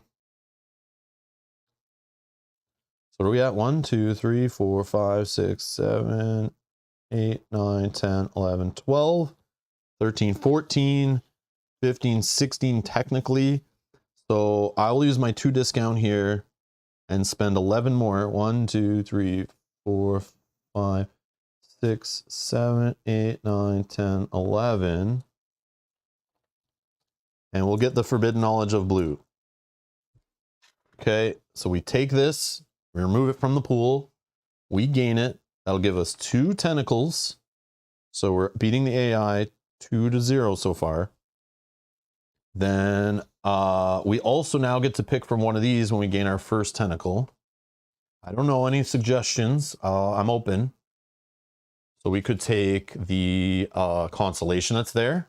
We get to take it to hand for free, and we can play it for free to give us another one. Which I might do this one because it does get a tentacle. This could help me get a black wild discounter free, which is like my favorite one, I think, right now, based on what we got going on. I don't really want to pay for the black cards in my hand. It gives us a wild discount. And if you noticed, look at all the wild costs, right? It would discount all of these by 1. Pretty powerful, right? I get to use it every time I play a card, pretty much. But it doesn't have the symbol. It doesn't have the symbol on it that helps me reduce the cost of these. But I could just toss it, save it in hand, toss it as a black resource to help me play other black cards or gain the forbidden knowledge. Then, what else we got? This one, anytime I move him, I can move him like an extra space for free, basically. Pretty powerful. Get around the board easier. I don't value this one, but I probably should because it seems really good now that I've played a few times. So we could get around the board and jump to spaces way easier. Or this one that's just like a one-time shot, 1 of each resource. So yeah, what I'm gonna do, I'm gonna put him right here. Okay, I'm gonna put a poll in the chat, and I'm gonna take a quick washroom break. Blue, black, yellow, red.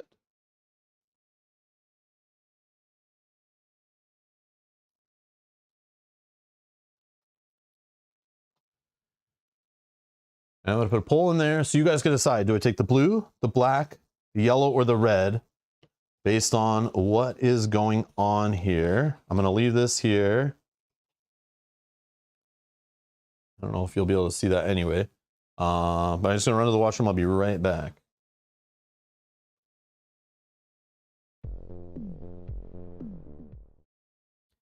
Yes, Yogi, you can only ever get 1 of these. The other 3 are basically in a solo game, removed from the game, never to be seen again. So it's just a one-time little shot in the arm. The first time we gain a tentacle. Okay.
All right, we're back. Okay.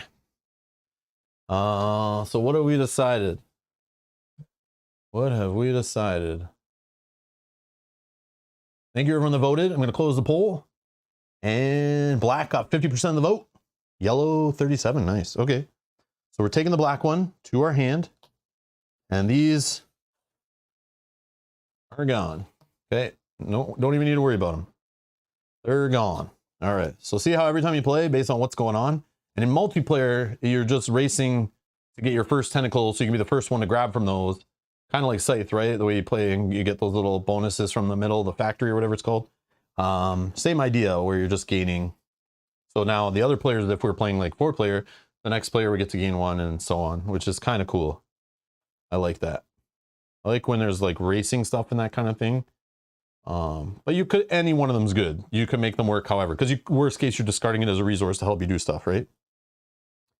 But we are getting kind of big hand here. So, how did that happen? We gain our resources and immediately we spend them to gain the forbidden knowledge. We gain our tentacle. So now we're on the playing a card and we gain this. So we could play this right now. Nothing's stopping us. Probably should, right? Is there a chance? No. Yeah, let's just do it. We'll play this one for free, I think. Unless we save it in hand. Because this one's a more powerful version where we could use this to discount forbidden knowledge. So if we can't, this is like kind of reducing 2 more spends. But we also get to reduce the same way this one does by default. But again, I only have, I could discard for the 3 blacks and then just spend anything else. And for the wild, you can discard any resource, including cards. Our engine's hot? Yeah, yeah. Tomorrow.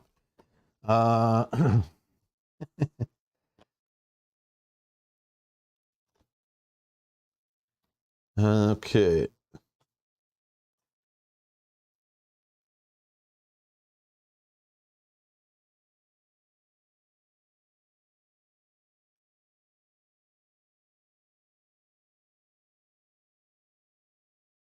No, let's just play the cheap one.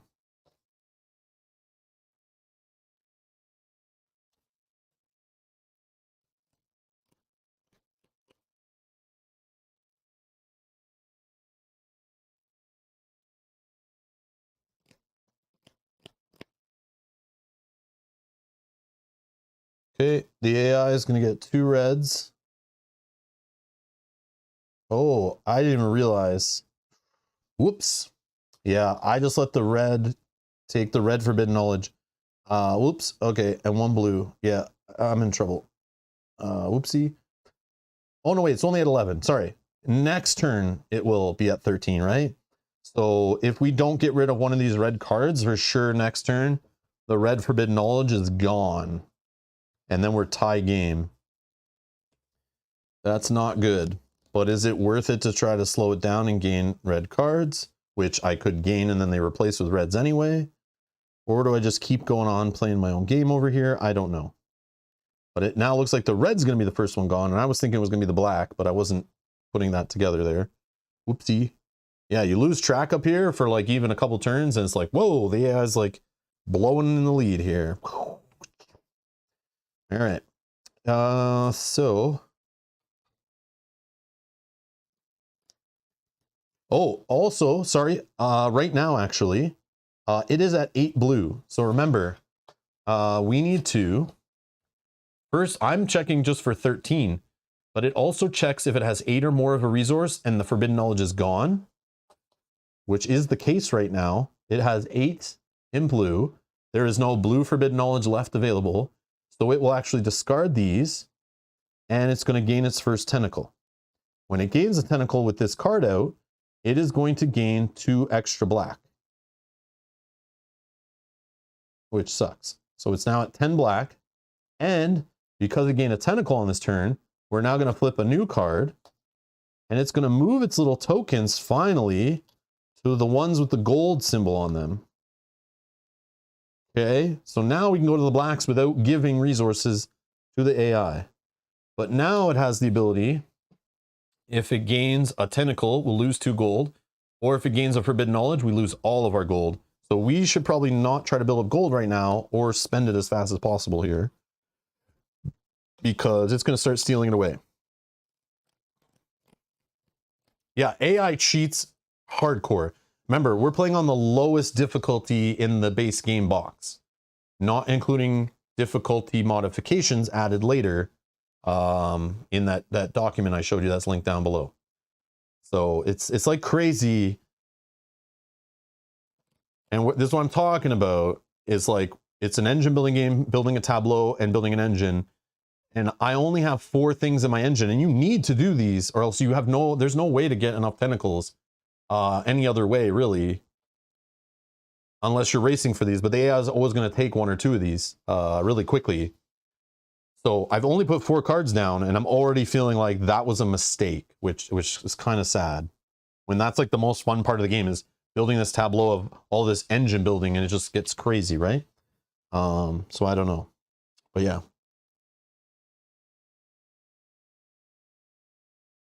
All right, so it's now our turn. So you guys saying rush for black now? Pay the resource to get the +3 black.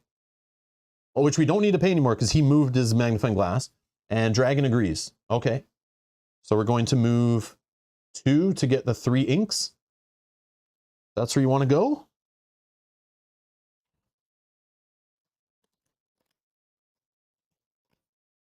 I was thinking going to this black. Yes, you only get 1 black, but we could steal a card from here. And hopefully it won't go to the 2 red forbidden knowledge next turn. But I'm going to lose the gold anyway. So I might as well spend it, right? Is that the thought? Tom says, LOL, AI cheats hardcore, been there. Not this game, but others. Oh, yeah, yeah. AI is always cheating. All right. So you want me to move 1, 2. I have to spend a resource. I gain 3 black. And I'm assuming you guys want me to take 1 of the blacks and put it on this card. Okay. And now that I've opened the star and the gold, but I can't take them from my existing pool. It's only when I gain them in the future. And now I can play a card. So do I start playing these blues? Probably. I have a discount on them.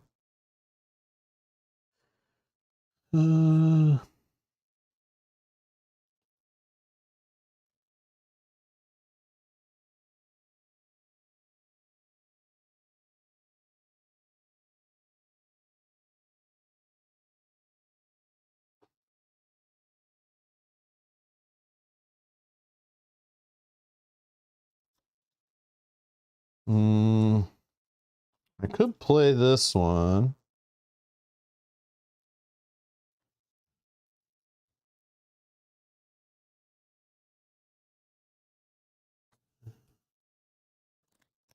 Oh, maybe I should have just stolen the 2 red cards from the row.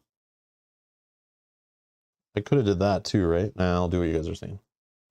How much for that wild black discounter? It is 3 and 3. I have a discount on wild, but I don't have any discounts on black. I do have 2 black. I do have 2 black cards in hand also to discard. So I definitely can get this into play, which I probably should. But I'm about to lose. Here's where I get frustrated. I'll be honest. I'm looking right here, and this is why I feel like I've already losing this game based on my couple playthroughs before. On one where I focus just getting these and nothing else really, just pitching cards, gaining resources, maybe a little, like 2 cards in my engine. I ended up beating the AI by just stealing these faster. And then you kind of can slow down after, which is so weird for the engine building game to be that way. But that's how the AI plays. But I'm looking, and it's going to grab the black and the red really soon. And it's going to be at 6 tentacles before I'm even at 3, right? So I have to start messing with it, and I'm not doing it enough. And that's how I know I'm going to lose, unfortunately. So even though we might be trying to race and get one tentacle here, maybe play one red card. Okay, that's great. That red card could allow me to play a blue card for free. Okay, that's great. But none of that gets me a tentacle. Not even one. Meanwhile, every turn that I take, the AI just eventually is going to get 2 tentacles, 2 tentacles, 2 tentacles, I lose. If you don't grab cards, does it grab more blacks? Yeah, that's the thing. Like, if blacks show up here, then it... Yeah, I'm stopping it from doing the black. I see what you're saying. So I should just try to get the black, right? Like you're saying, the race for the black. But then I don't think I should play any of these cards then in my mind, right? Because these are 3 black resources. I have 2 here. Should I have not even put this on here? You know what I mean? Like, this is where I'm at. This is the crazy part. It's like, this is the fun part of the game. And I'm like, should I not be putting things on here? I don't know. I don't know.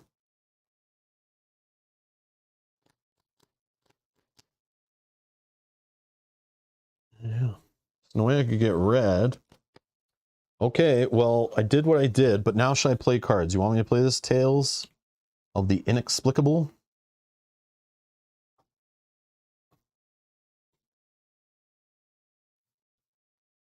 For 5 resources? To give me a 1 discount? Maybe that's the play.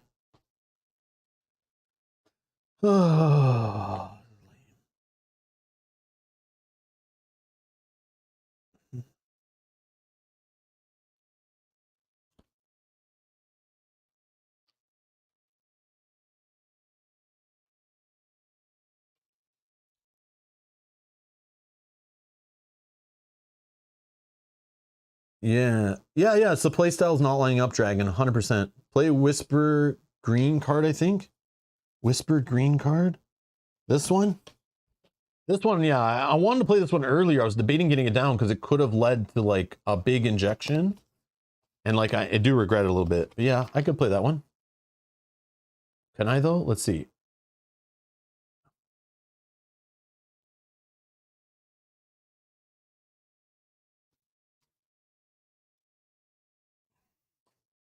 I played this one. I have a 2 discount over here, so it costs 3 green.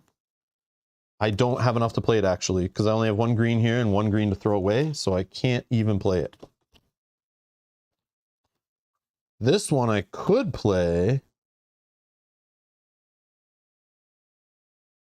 It would cost me 1 green and only 1 of another resource. So I could toss any one of these cards.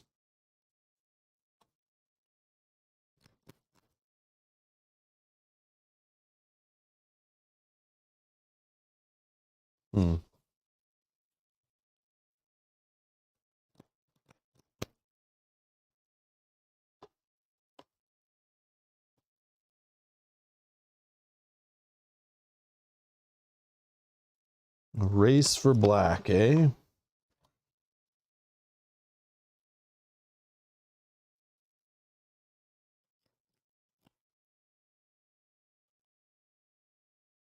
So it really should be the race for yellow.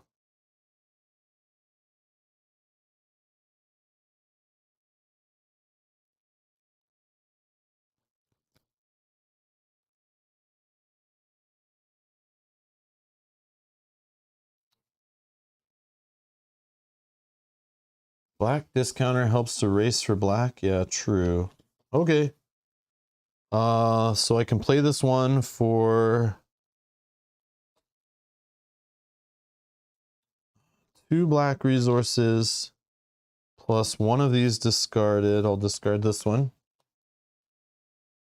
And then I get a discount on the wild for 1, but I need 2 other to play. I'll discard this blue and I'll discard.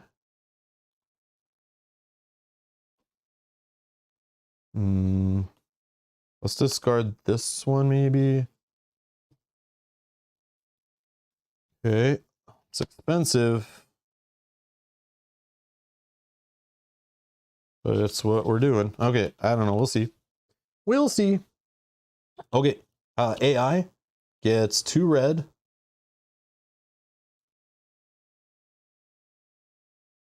and 1 blue. Okay, now we check. Does it have 13 of anything? Yeah, it has 13 red. It's going to spend them. It's going to take the red Forbidden Knowledge, which gets it 2 tentacles to 3. I also lose all my gold resources, but I don't have any. And because it got tentacles, it's now going to flip to the red, which if it does a tentacle now, it'll gain 2 reds. And if it does another Forbidden Knowledge, it will gain 2 reds. And each player must discard 1 card. Okay, so we need to move the magnifying glasses to the reds.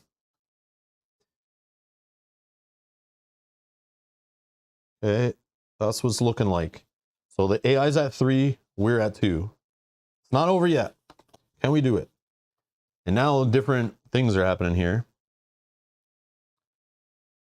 So now we're still a race to the black, but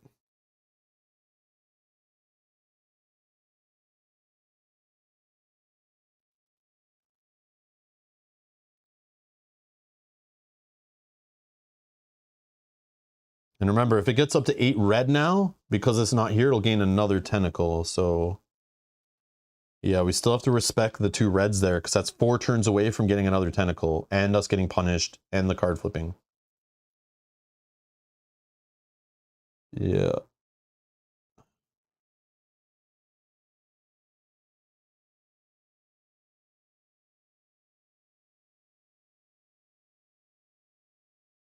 Let's go this way. Let's gain yellow. Okay, we'll take 2 to our pool, and we'll put 1 of them on this card. Is that okay? I'm going towards this, and then maybe this. I don't know.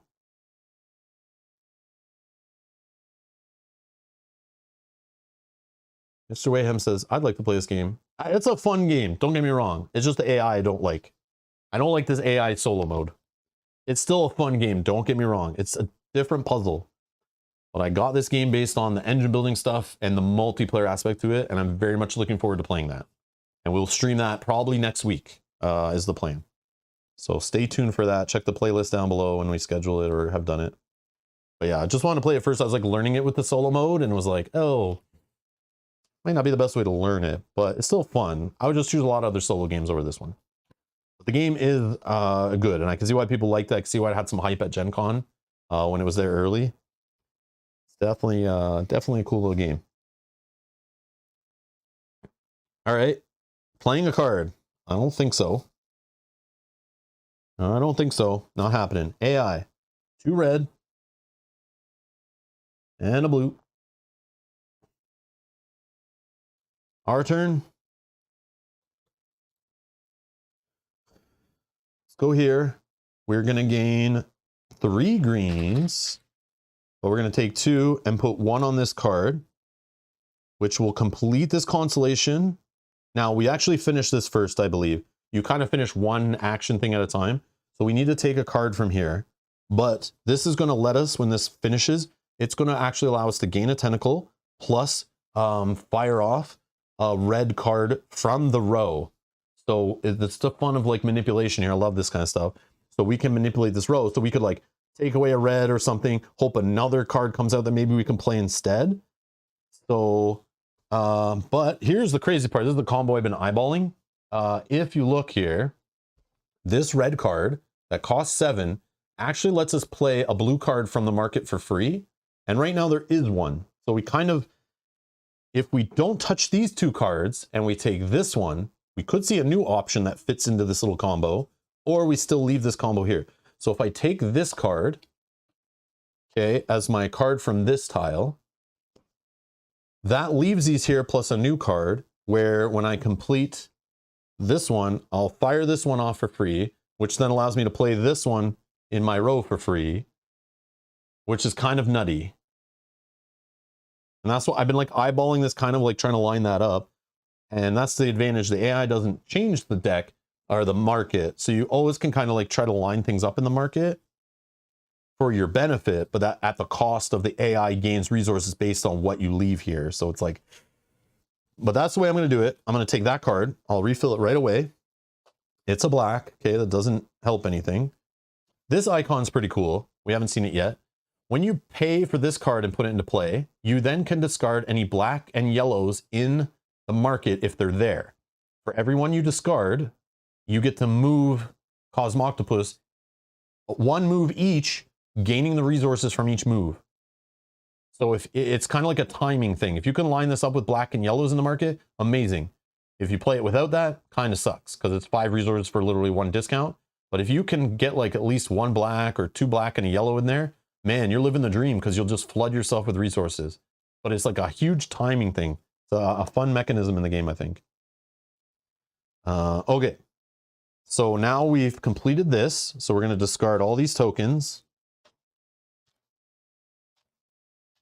We complete the Constellation. It goes to the discard pile, but we do gain a tentacle. We have 3. And we can play a card from the row for free, right? That's what it was?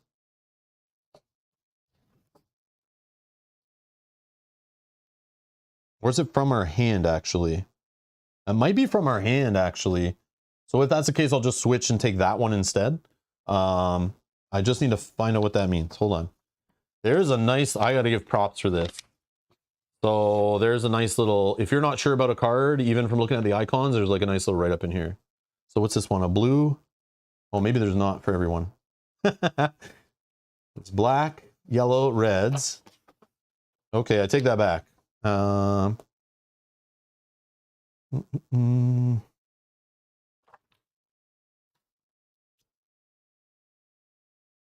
It might be from hand.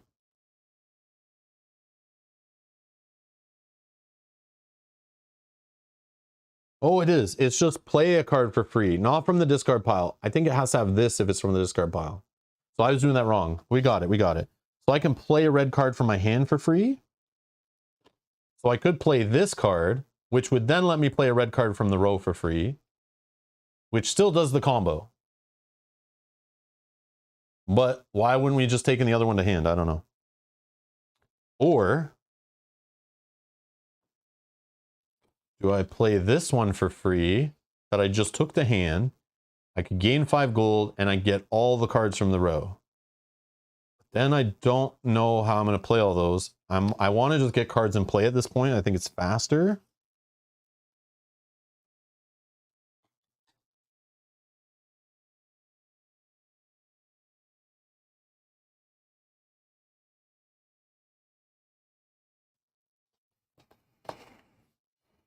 Yeah, either way, it doesn't matter. I'm going to play this one. Okay, it's going to allow me to play a red from the row for free. I'll play this one, which will allow me to play a blue from the row for free. And that goes, that's an 8 cost one.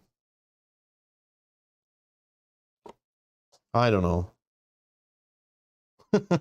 I never seen this card before. The Perplexing Omnibox. That's cool.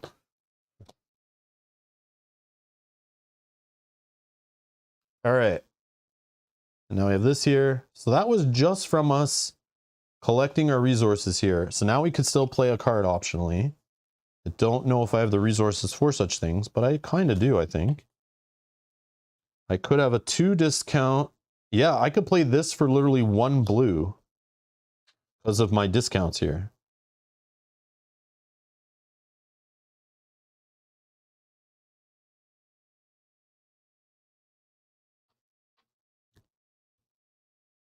Yeah, that was gain 5 yellow. Oh, which would have helped a lot for this, right? Yeah, you might be right. Damn. I could rewind that for sure. But then I wouldn't have a... Oh, yeah, because I could play this card still. Yeah, we can fix that. So we can put this here. I'll shuffle the deck. Yeah, I see what you're saying. We could still race to the yellow because he's way behind. Yeah. So I took that red card. We replace it with a black. This is still in my hand. Okay. Yeah, so if I play that other red from my hand... Yeah, I keep forgetting the yellow is still a forbidden knowledge play. For some reason, like, because the magnifying glass is started on the yellow, I'm thinking, like, ignore yellow, but it's like, it changes, so... He could go to the yellow next and really annoy us, but... Okay. So you're saying, or hinting, Maybe we should just do this. Play this for 5. It does let us play another card on our turn if we have the money. Like right now, we could play like a second card. Or we could actually play 3 on the turn is what it's doing, I think. So we play this red card out of hand for free instead. Our hand looks like this. Just reset. So we play this card for free. Gains us 5 yellows. And he's also not hurting yellows anymore, right? So we should have 7 now, right? 7 yellows. And it also gains us all the cards in the row, which is nice resources for pitching and stuff, right? I mean, we could use the black, maybe, but we're far away from that.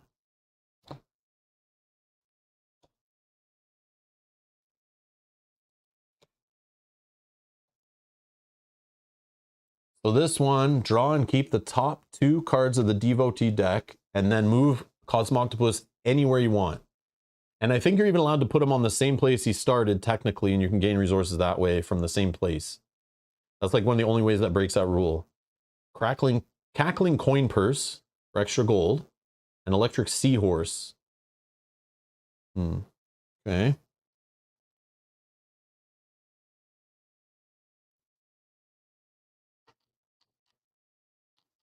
All right. AI gains a red, a yellow, and a blue. Not black, though. That's good, right? But we're not really racing towards black at this point, but we should. But yellow, we don't have any yellow cards in hand, which is pretty rough. So I don't know how we're going to get this forbidden knowledge without yellow cards in hand, because we don't have any yellow discounts. So, but because if we even move to here, we gain 3 yellow, but we'll have to discard down to 8 anyway. I kind of need this card really bad. But then playing it costs 5 yellows. So it's like too slow. But I can gain 1 yellow and take this card. That's like gaining 2 yellows. And then I'd be at the 8. But I still need another way. Yellow's tough, man. Oh, the lightning bolt? Oh, yeah, sorry. I forgot to keep doing that. Yeah, sorry, guys. I forgot to keep going. So I can play this one we talked about for like 1 resource, right? And I play that as part of the red. So technically I could play 1 other card still on that previous turn. But I can't afford these reds. The blacks, no. And a blue, which I have a discount on, but I still don't have the resources for it, so no, I can't play. Okay, so yeah, I forgot to put this one back in play. Thank you. Can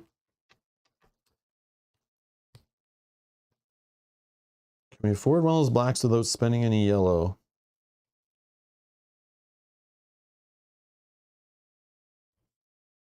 You aren't going to cheat. You won't beat the cheating AI. This is correct. True statement. Dragon Shadow wins the chat today. True statement. All right. So what are we doing? I'm thinking of just going to this yellow to gain 1 yellow and maybe grab that yellow card.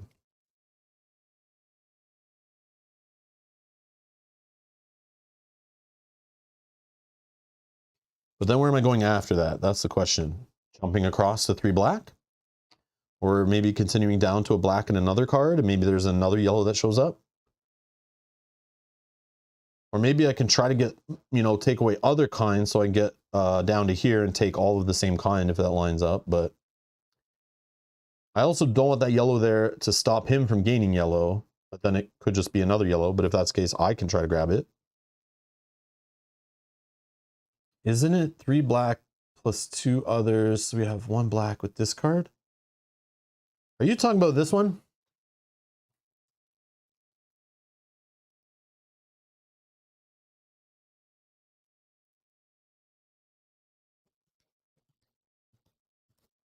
But the problem with this, like if you're talking about playing this card, I would need 3 black resources, right? So I have 0 here. I could substitute that by discarding 1 black card from hand 3 times. I only have 1 card. So I have no way of paying for the black part of it. The 2 is free. The 2 wild are free because of this. Oh yeah, I gotta remember I have this discount here. So I really only need 12 yellows to grab that. I gotta remember that. I have this forbidden knowledge discount right here. Almost forgot. Yeah. So I could discard black cards, but this is my hand. I don't have enough black cards to discard to help pay for this or black tokens. So I probably should get those, right? But I also really don't need this blue discount anymore. But if we can line up 2 or 3 black or yellow cards in the market, that would allow me to move Cosmoctopus 3 times and gain 3 shots of resources. So I would do that if there was like another black or yellow up here at least. So the discount can't be used on black. Oh, yes, no. So I explained before, maybe not, I didn't emphasize it enough probably, how the discounts work. So obviously this blue stars accounts for a discount only on blue star icons with that shape, costs that have that shape. This wild only discounts other wild costs unless it has this symbol, which allows it to break that rule and can discount anything on a forbidden knowledge token because they don't have a wild forbidden knowledge token. Okay, but I can't use a wild to discount any other symbol of a cost. So in this case, I can't discount this blue number for 4. I can only discount the blue number for 2 because the symbols match, and I can discount this 3 by 2. I can't use this wild on discounting regular stuff. But the crazy part, this wild, this cost of 3 here, I could discard any card from hand because there's no wild gray card, right? I could discard any card from hand to help offset this cost or use any token. But these discounts specifically in the game do not do anything but discount these costs with the gray diamond unless they break it on forbidden knowledge with this symbol. It's really weird. It's like, yeah, it's weird, but I know what you're saying. Like you feel like wild should just, anything, it should be used on anything. That's not the case. The rulebook does emphasize it and make it clear because it does go against most things we learn and how our games work and stuff, but that's just how it is. Yeah. That makes sense? Just focus on yellow. Yeah, sorry guys. I'm sorry if I didn't like really drill that one in. I know I said it quickly, like gray can only be used for gray and any other discount can be used for its own color, but like it's weird because yeah, like if I had a card that needed it's probably a good example sitting in here. Yeah, like this one. Like if I wanted to discount this 5 wild on this card, I could just pitch 5 cards of any color to discount that. But I can't use these wild discounts to discount these other colored resources. It's weird, but that's how it works. That's how it works. Yeah, sorry guys. Pontus, I agree. I agree. I was reading online, there are lots of people who are confused by that too. You can tell they put it in the rule book, you know, to try to make it like, because they knew probably through playtesting that it like confused people. But once you play it a couple times, you remember like this is here. You're like, oh yeah, that's right. I can't just use this. I can't use this to discount any cost unless it lets me break that rule with this. And it's only on these tokens. So yeah, but if you're learning it, you're like, you don't know about this secret symbol until it shows up on cards, or you try to memorize like every icon, you know, that exists kind of thing. And I don't even think they're all on. Oh yeah, they're right here. Yeah, unless you know this one here. Okay. I don't know where we were. It's our move, right? Yeah, it's our move. I think we did the AI increase. Yeah, we did. So it's our move, right? That's where we're at. So now based on that, we're just going for yellow. We could just move back here, but that doesn't gain us enough, right? 1, 2, 3, 4, 5, 6, 7, 8, 9, 10. I have nothing in hand. 11. We'd have 11, but then we'd have to discard down. So that's the case. I think I'm just going to move here. I gain 1 yellow, so I'm sitting at the 8. So when I discard down at the end of turn, I don't lose anything. I also gain a card from here. I'm going to gain this one. So I have a yellow in hand. Oh yeah, he's going to get the black. Nothing we can do about it. Yeah. Okay. Now we can play a card if we want. I'd love to play this to gain more yellow fast, but I think we just need to hold it in hand. I just don't know how.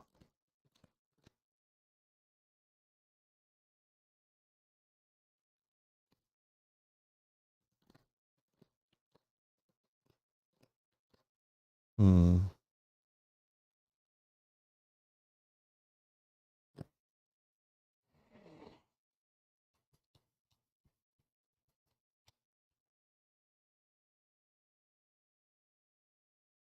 Three yellow, then next round take 1 yellow and a card. Oh yeah, you're right. I can teleport through, right? Oh, I screwed up. Yeah, we'll just shuffle this back. Yeah, sorry. There's like a chat delay, so like I make a move and then you guys say stuff because there's like a 15-second delay. I'll just revert. I want you guys to help make decisions too, so. But yeah. And again, I don't know which is the right decision. I have no idea. But we'll see. We'll see. Okay. So you're saying go here, take 3 resources.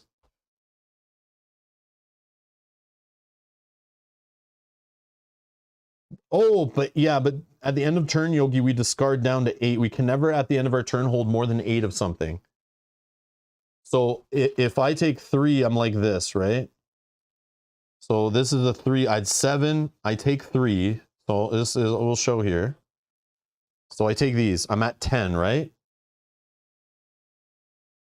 And then I have a discount for 11. I don't have the 13 to buy it.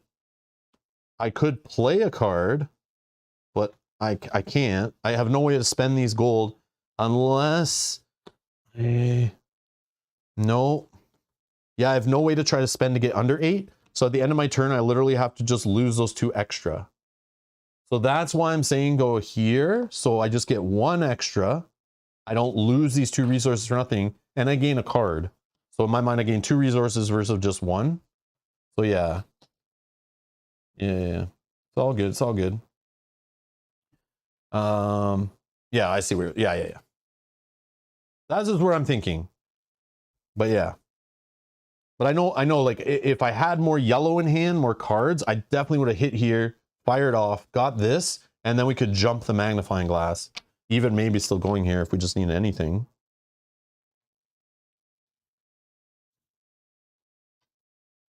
Okay. So I'm sitting at 8, kind of 9. So somehow we need to get 4 yellows in 1 turn. Otherwise, nothing. Technically only 3 yellows because I have a yellow in hand, right? So 8, 9, 10, 11, 12, 13. So we have to go there. So we'll do it in the reverse order, right? That's what I'm thinking.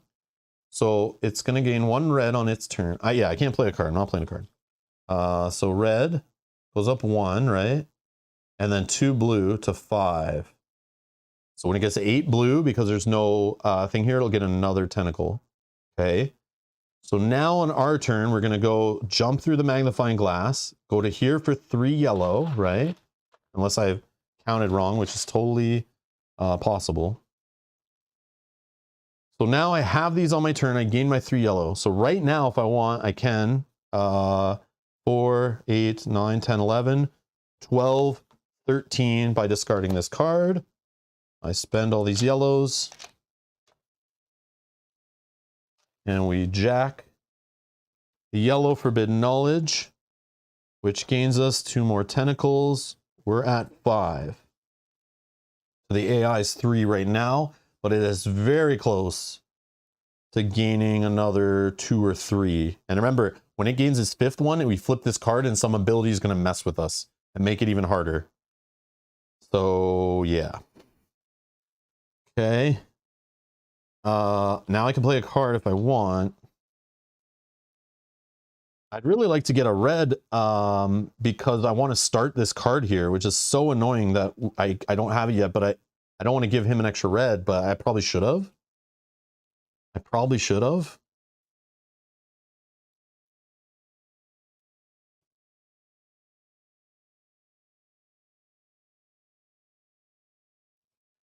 But can we get black before him? Is this possible? Is this possible? Because hold on, let's find our plan to victory here.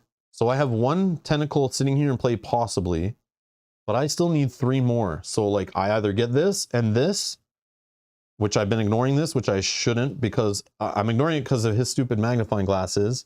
But that might be a trap that I've fallen into.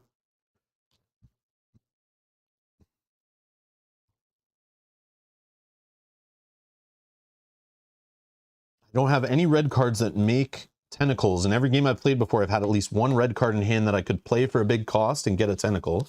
So that's not a line of play to get it. I could try to get another one of these. I could try to focus on getting this card going to get another blue card in play. We only had to spend 12 from Tails and Inexplicable. Yeah, I did reduce it by 1, right? Didn't I?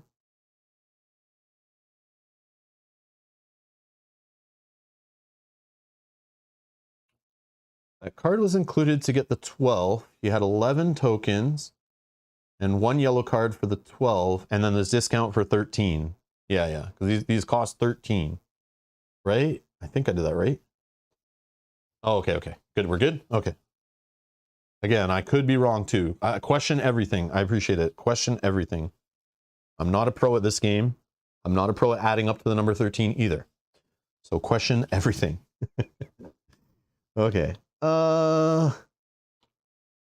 Next.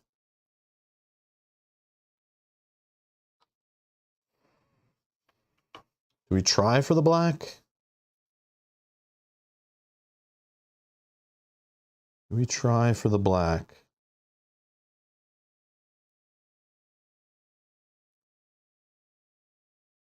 I think we have 2 black in hand. We have a discount here on black, so that's technically 3. If we can get to 10 black in a turn, it's possible, but I don't know we'll do that before that unless we leave this row the same. Yeah? You want to do black? Yeah, let's do it. Not enough coffee here. Yeah, I know, I need one too, but I'll wait till the stream's over. So slowly you'll see me wear down. 1, 2, let's go for black.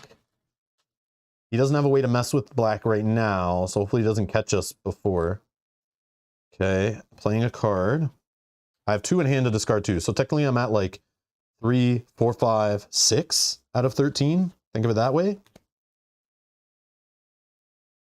I so want to go here to steal these 2 blues, but just to have stuff in hand, but I don't think that's right.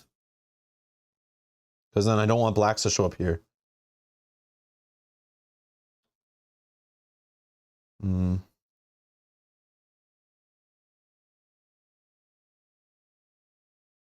I need to go red. I need to go red for real.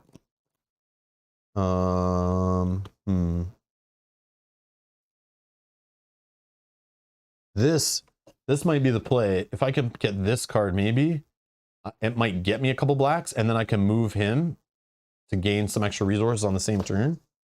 Because I can play a red card for free, but they cost the same, so it's like doesn't matter. But I don't have reds. Okay, anyways. I can't play anything.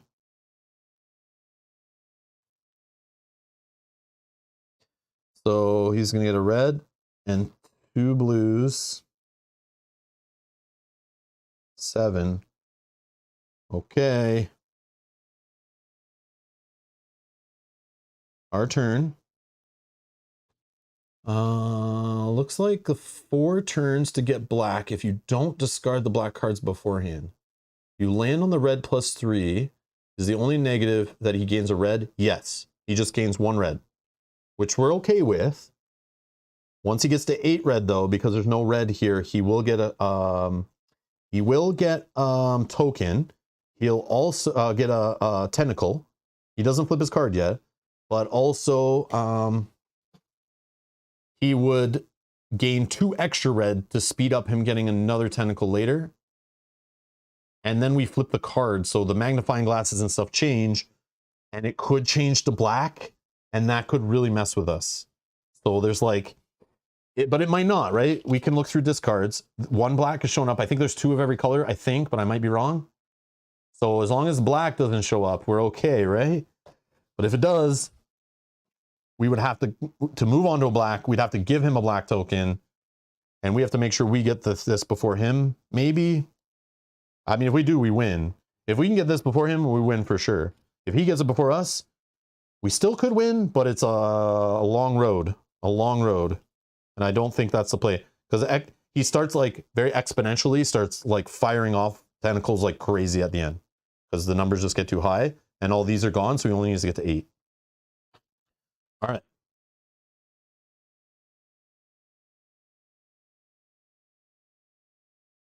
We have him cornered. Okay, so don't land on it. I kind of want to, though.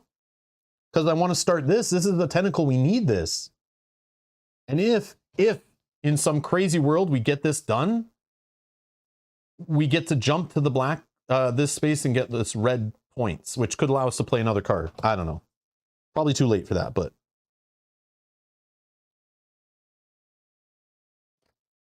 Okay, let's do this. We do want to play a red card from hand, might be the play. Because we could do some crazy things with it. I'm going to do it. I'm going to go here, gain 3 reds, but I'm going to put 1 on our Constellation and 2 here. I know this is bad, and he gains a red.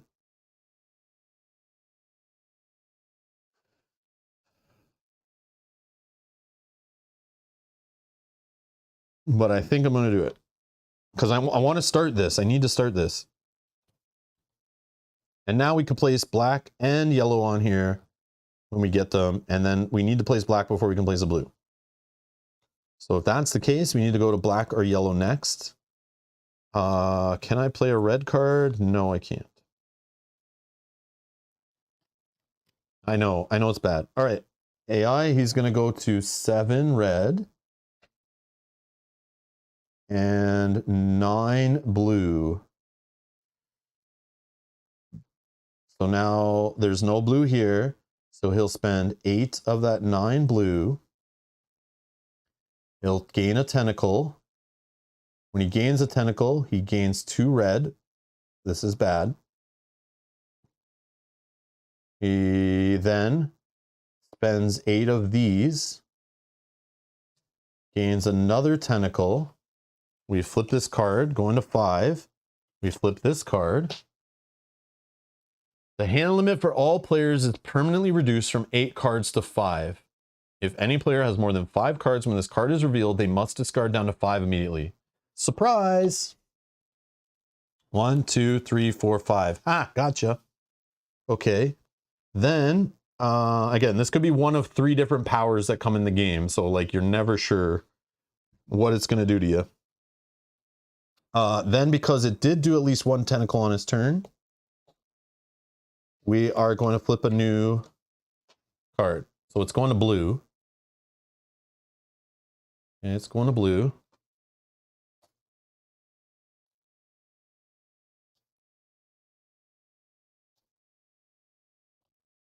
Okay. Our turn. So now the score is 5-5. So just like that. Dragon says black plus 3 ink next, then gold, then back to black. Okay, black plus 3 now. Okay. Again, we can move around the board a little more loose. I have extra resources, so if there's something else we want to jump to quickly, I'm all for it now in this point in the game. But we're going to go to black. We're going to keep 2 of the black and put 1 of them on here, right? I don't see why we wouldn't.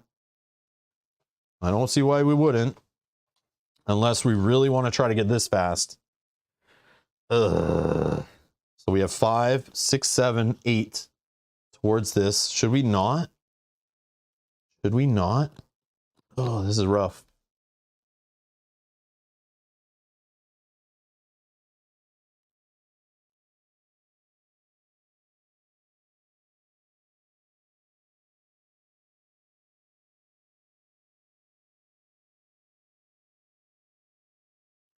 Nope. Put it on as next. Next black leaves at 8. Oh, yeah, yeah. It'll leave us at 8 here. 9, 10, 11. And then the next one, right? But I don't know. Hopefully, if we don't mess with this, we're fine, right? Sort of. Okay. Putting on the blue card's fine. Okay. Perfect, perfect, perfect. Thank you. Thanks, Dragon. Okay. So do we still want to go to the gold then? Just for this, right?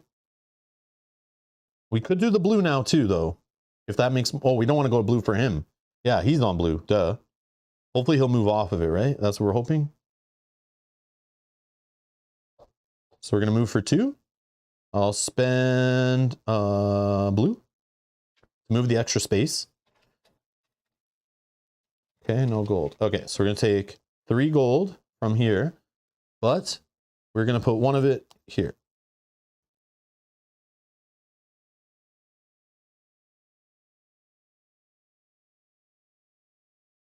The AI.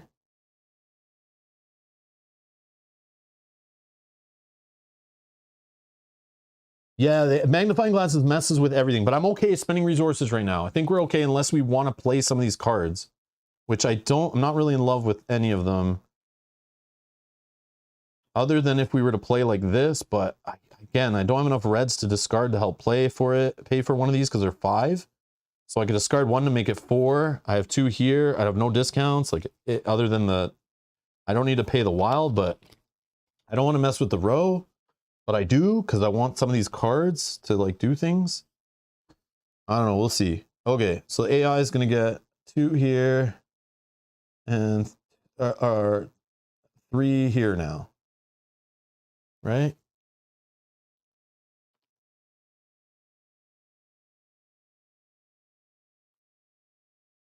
Okay.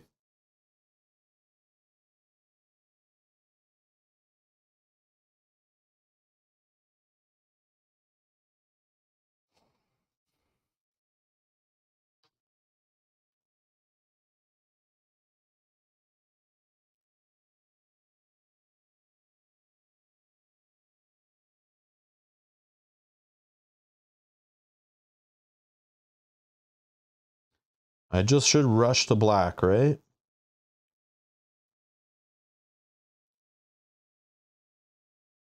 Black plus 3. 1, 2. I'll spend a yellow to move there.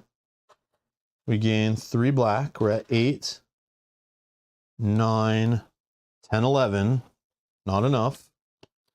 He's going to go 5 and 1. Still good. He hasn't hit 13 black yet. We're good. These aren't at 8 yet.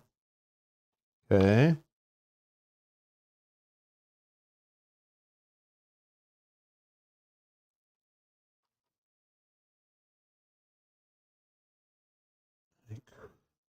I want to go here just to close this off, which is totally fine. Watch this. Watch this. I think this is good.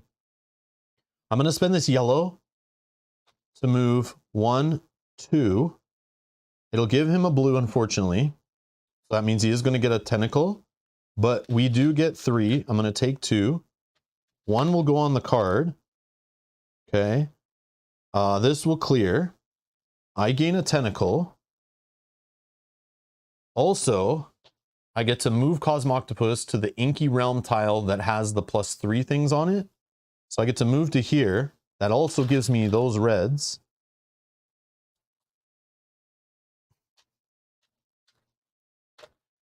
And this is gone. So we're 2 inks away. We're now beside the black. I don't know. And I still could play a card on the turn. But I don't have anything that moves or tricks. Oh,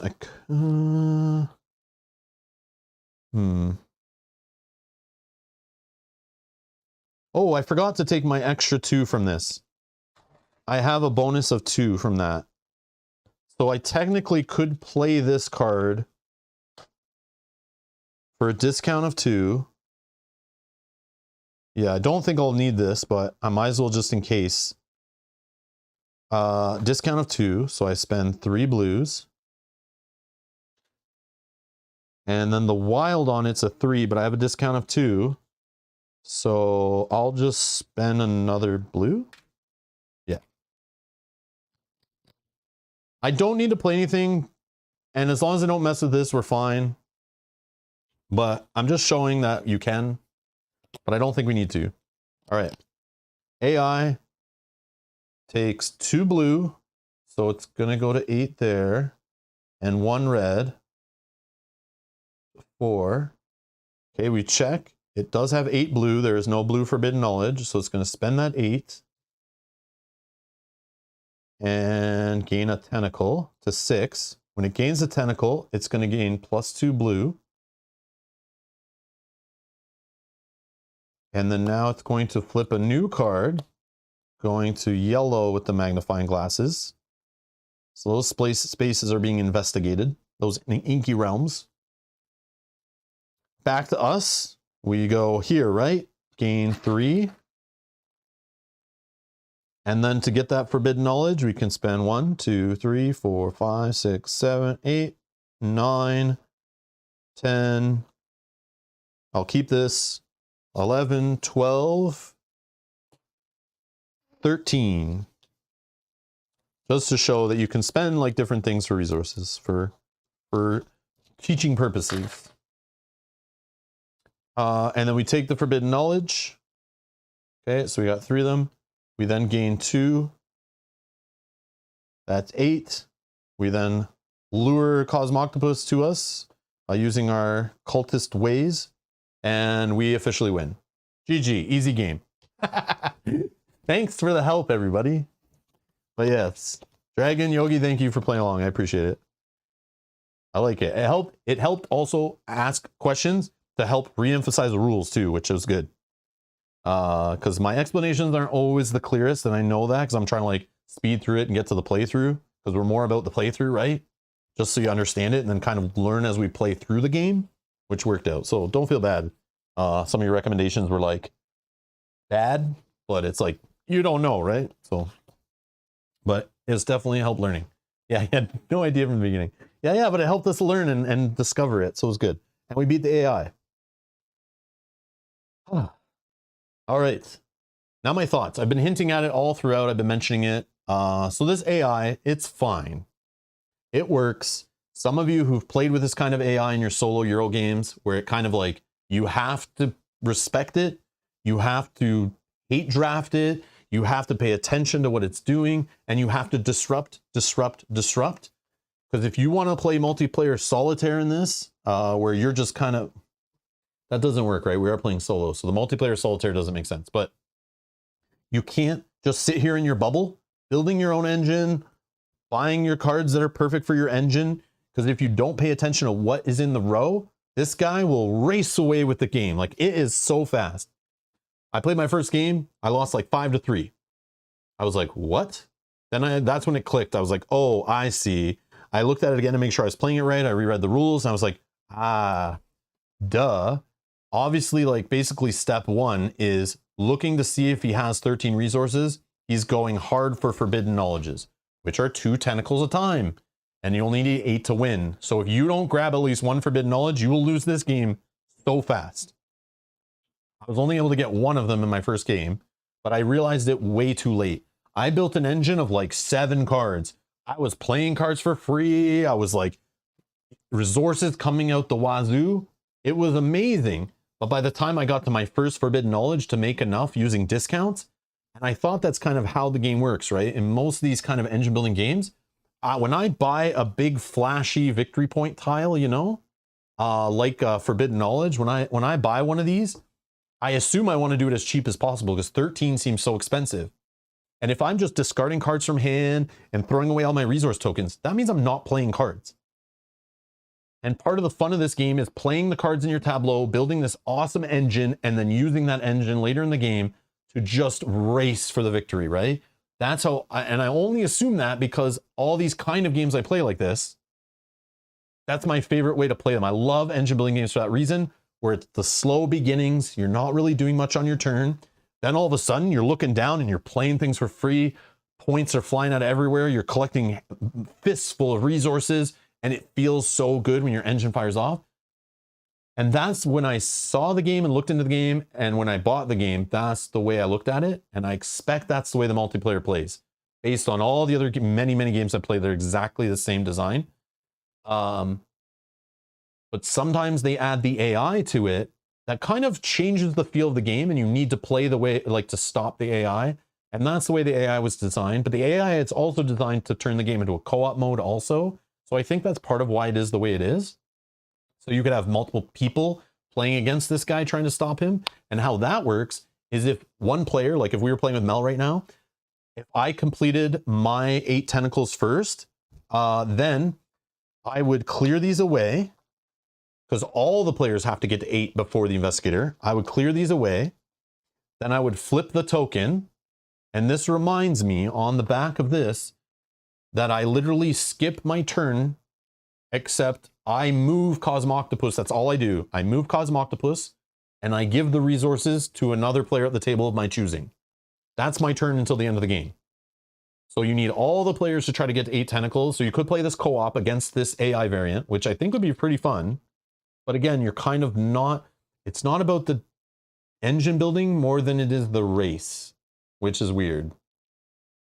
But that's just me. That's just me.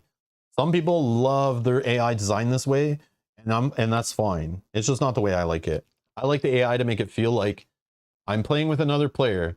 So if I play with 4 players or I play against the AI, I want my turns to feel the same. I want to be able to do the same strategies I can do in a multiplayer game.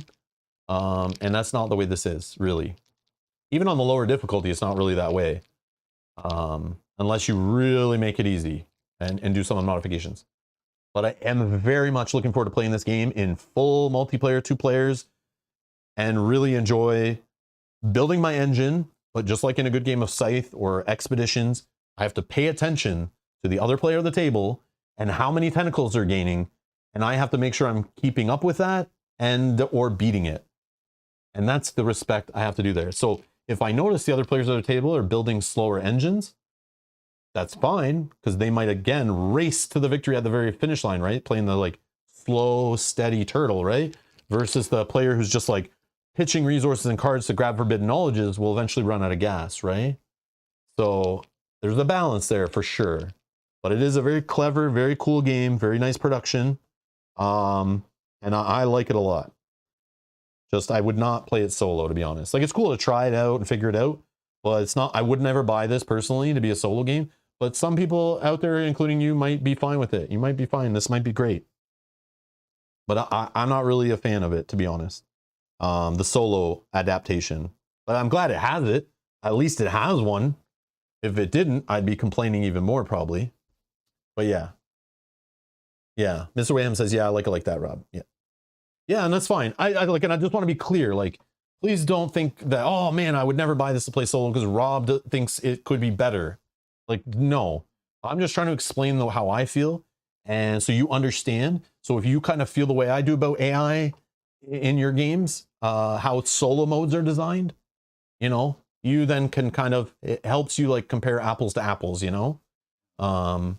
It's the best way I can explain it. Like, I'm just trying to explain it so you understand and not kind of hide it. But man, I feel great about buying this game. I do. I think it's definitely good value, and I still haven't even played it multiplayer.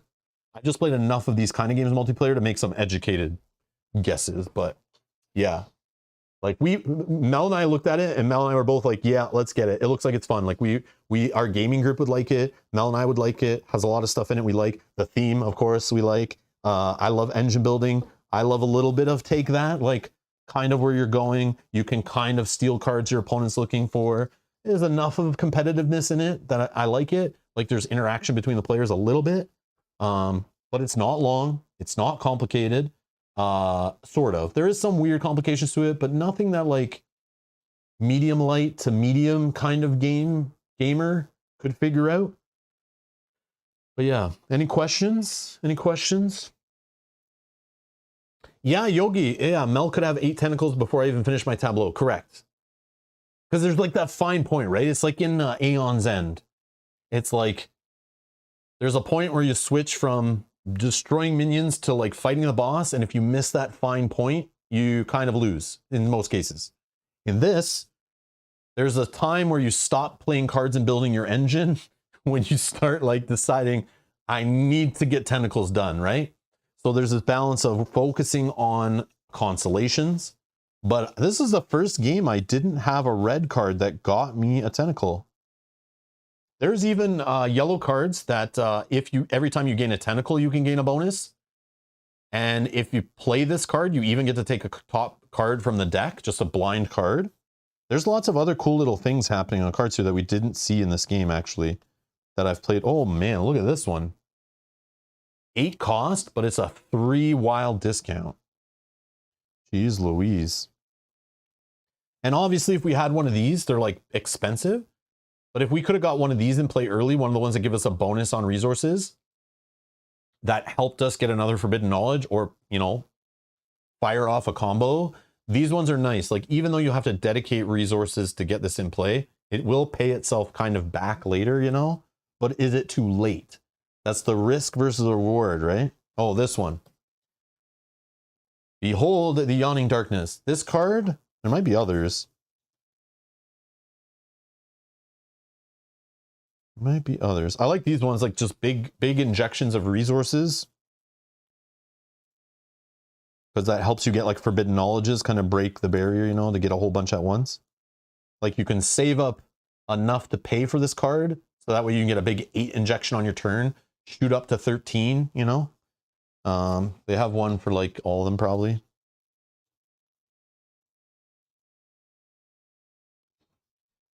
This one lets you move Cosmoctopus 3 times.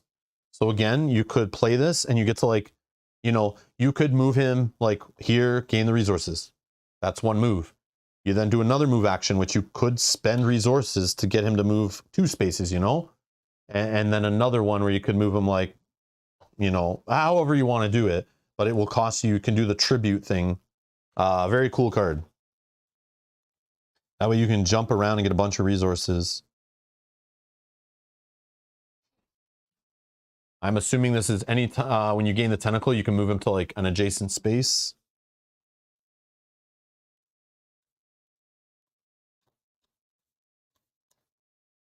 Oh yeah, here's another one.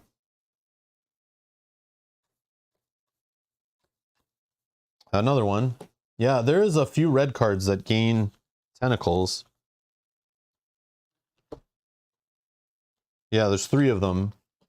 There's 3 red cards that all gain tentacles, and every game I played I had one show up. But this was the first game where I didn't.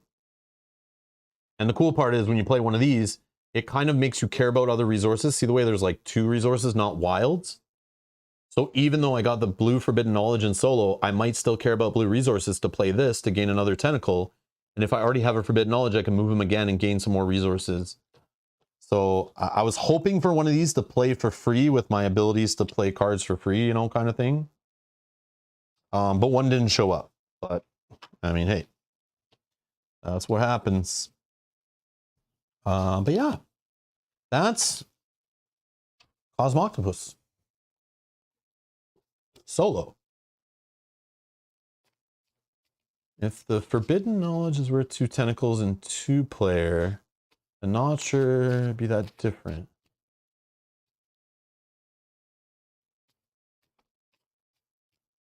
The thing is, so again, how I've experienced with the few plays so far is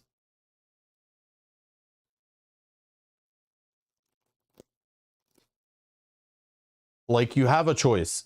If I want to race for that, you probably are playing less cards to your tableau, because that will inherently make it slower kind of at the beginning.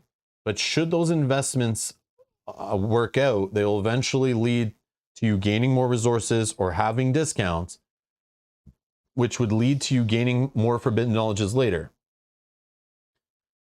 But if I instead didn't play these cards, I can only hold up to 8 in hand, and I can pitch them and just boringly collect resources. You know, just keep going to the resource tiles.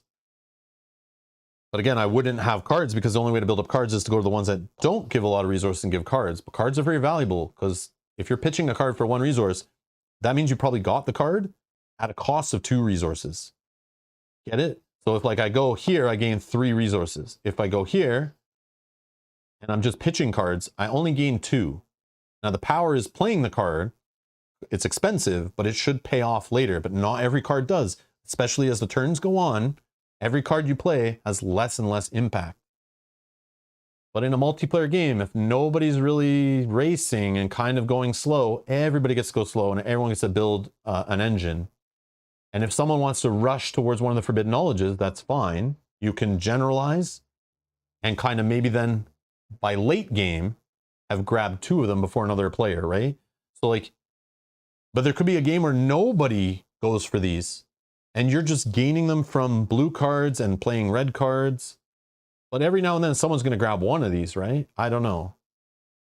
But in the 2-player against the AI will 100% grab all 4 very fast, relatively, probably faster than any player could gain all 4. Unless you're like, if this is the only board game you own and you literally play it 5 nights a week for a year, you know, like, and you really mastered it. But yeah, that's where I'm thinking. But there's obviously a race to these, but like not a race to all 4. Like in a 4-player game at the table, I feel like just make sure no player kind of grabs 2 of them, or maybe, you know. But if one player grabs one, you got to make sure you grab at least one. And if a player is going to grab 2 of them, you need to make sure you grab at least 2 to keep it even, right? But you always have to keep in mind these constellations. That's the key, right? If you're ignoring playing these cards, and if you're ignoring putting resources on them because you're racing towards these, might be bad, right? But it might be a good strategy to grab these first and then work on these as the game goes on. I don't know. But also there's the benefit of being the first to gain a tentacle, however necessary, to gain one of these cards before the other players maybe, right? So then you're gaining the benefit of one of these faster than the other players. I don't know. I just feel like it would have been better if the AI moved the Cosmoctopus around, like will happen in a multiplayer game, out of your control. It'll mess with all the things you have planned, because by the time it gets back to your turn, this guy could be all the way over here and you needed him down here. So now you have to spend extra resources or you have to take a suboptimal play. And also the market just sits there stale AF and never changes unless you change it. I feel like that stuff should have been made in the AI to manipulate the market like a normal multiplayer game would, and move this guy around like a multiplayer game would. I think the bad design shows itself at the end of my playthrough right there, where we literally just don't impact this, and boringly we can just do what we want, and the AI is not really messing with us too much until it actually completes something. And this is like barely messing with you, it feels like. I just feel like they could have made it a little better, that it actually is moving more pieces of the pie around. That's all. That's all. And that's just my opinion, but that's how I feel. But the game's still awesome. I still like playing it. I can see the way the deck building or the tableau building is. It's cool. I like it. I like it. I like it. I like it. So yeah, so stay tuned. We'll play some multiplayer. But yeah, hopefully that gets my point across about the AI. But yes, everything else I like about the game. I definitely like this whole race to be the first to get there. I like this random setup. I like the idea that we could play in the future and we could play like this. You know, we could play like this and we have a different one of the special tiles show up. You know, that changes the rules. We could play like this if we wanted. And, you know, only orthogonal movement, you know, I guess. Yeah, but I think you would do adjacent in this case. So like there are rules all about playing different shapes, you know, least difficult, most difficult. There's some different shapes there. There is how to use the little teleporter token. So we literally could play like this. We could play like this, for example, and we could connect this one to this one. Yeah. So this is its own little world up here. This is its own world down here. And we could move Mr. Inky Face here. You know, we would have to spend 2 tokens to get here and another token to move here. You know, it really messed with the game. Really messed with the game, right? So this game could get nutty. We could play that even against solo, right? And make it really nutty. The only problem is we're the only ones moving through there. And I think it's more fun if Cosmoctopus was moving from someone else moving him, right? But that would happen in a multiplayer game. So that's really neat. And again, you could do card drafting to get your opening hand. That is totally explaining here how to do that. And oh, there's also ways to shorten and speed up the game, which I could probably just show you right here.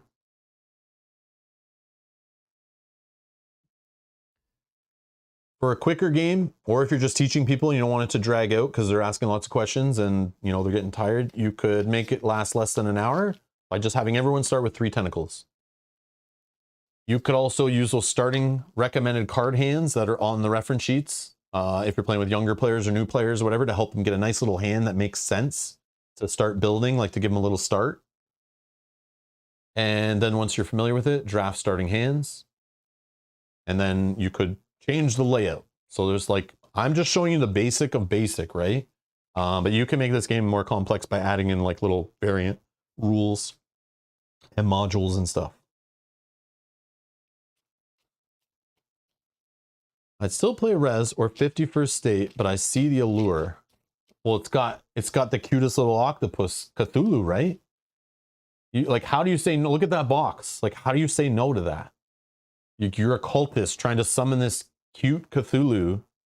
How do you say no to that? Of course there's a lure. So Istanbul is similar. I'm not familiar with that one. I'm not familiar with Istanbul. Is that like a similar kind of game, obviously? And 51st State, that's one that Mel and I wanted because we like the like post-apocalyptic, like, you know, Borderlands kind of theme to it. And we were thinking about getting it on the Kickstarter, but we're like, let's just get it at retail. I don't think we ever got it yet, but I still am debating it. Just buying like the latest one that came to retail, like that, like all in box or whatever. But it did look cool. It did look cool. But yeah, I don't know if I'll like it for sure, but it definitely looked cool. I see why people like it. But yeah, there you go. There you go. That's Cosmoctopus. That's a solo playthrough. Stay tuned for multiplayer playthrough. Tomorrow, Mel is painting some more Descent, Betrayer's War. Gonna be painting, and then Kyle is joining us on a Saturday evening to play our second part to our championship race series of Heat, Pedal to the Metal. So if you want to see how that finishes out, join us for that tomorrow night live. And if you want to see the first part of it, go check out the playlist section on the channel. You'll find the first 2 races there. We'll finish off with the last 2 races and see who's the ultimate racing team, I guess. We'll see. And then Sunday, we're going to play Frosthaven again for the first time in like a month and a half or more, continuing that campaign. So join us for that. Anyways, that's all for me. Thank you for watching. Thanks for hanging out. Thanks to these people for supporting the channel. I appreciate it. And I'll see you in the next stream. Bye-bye.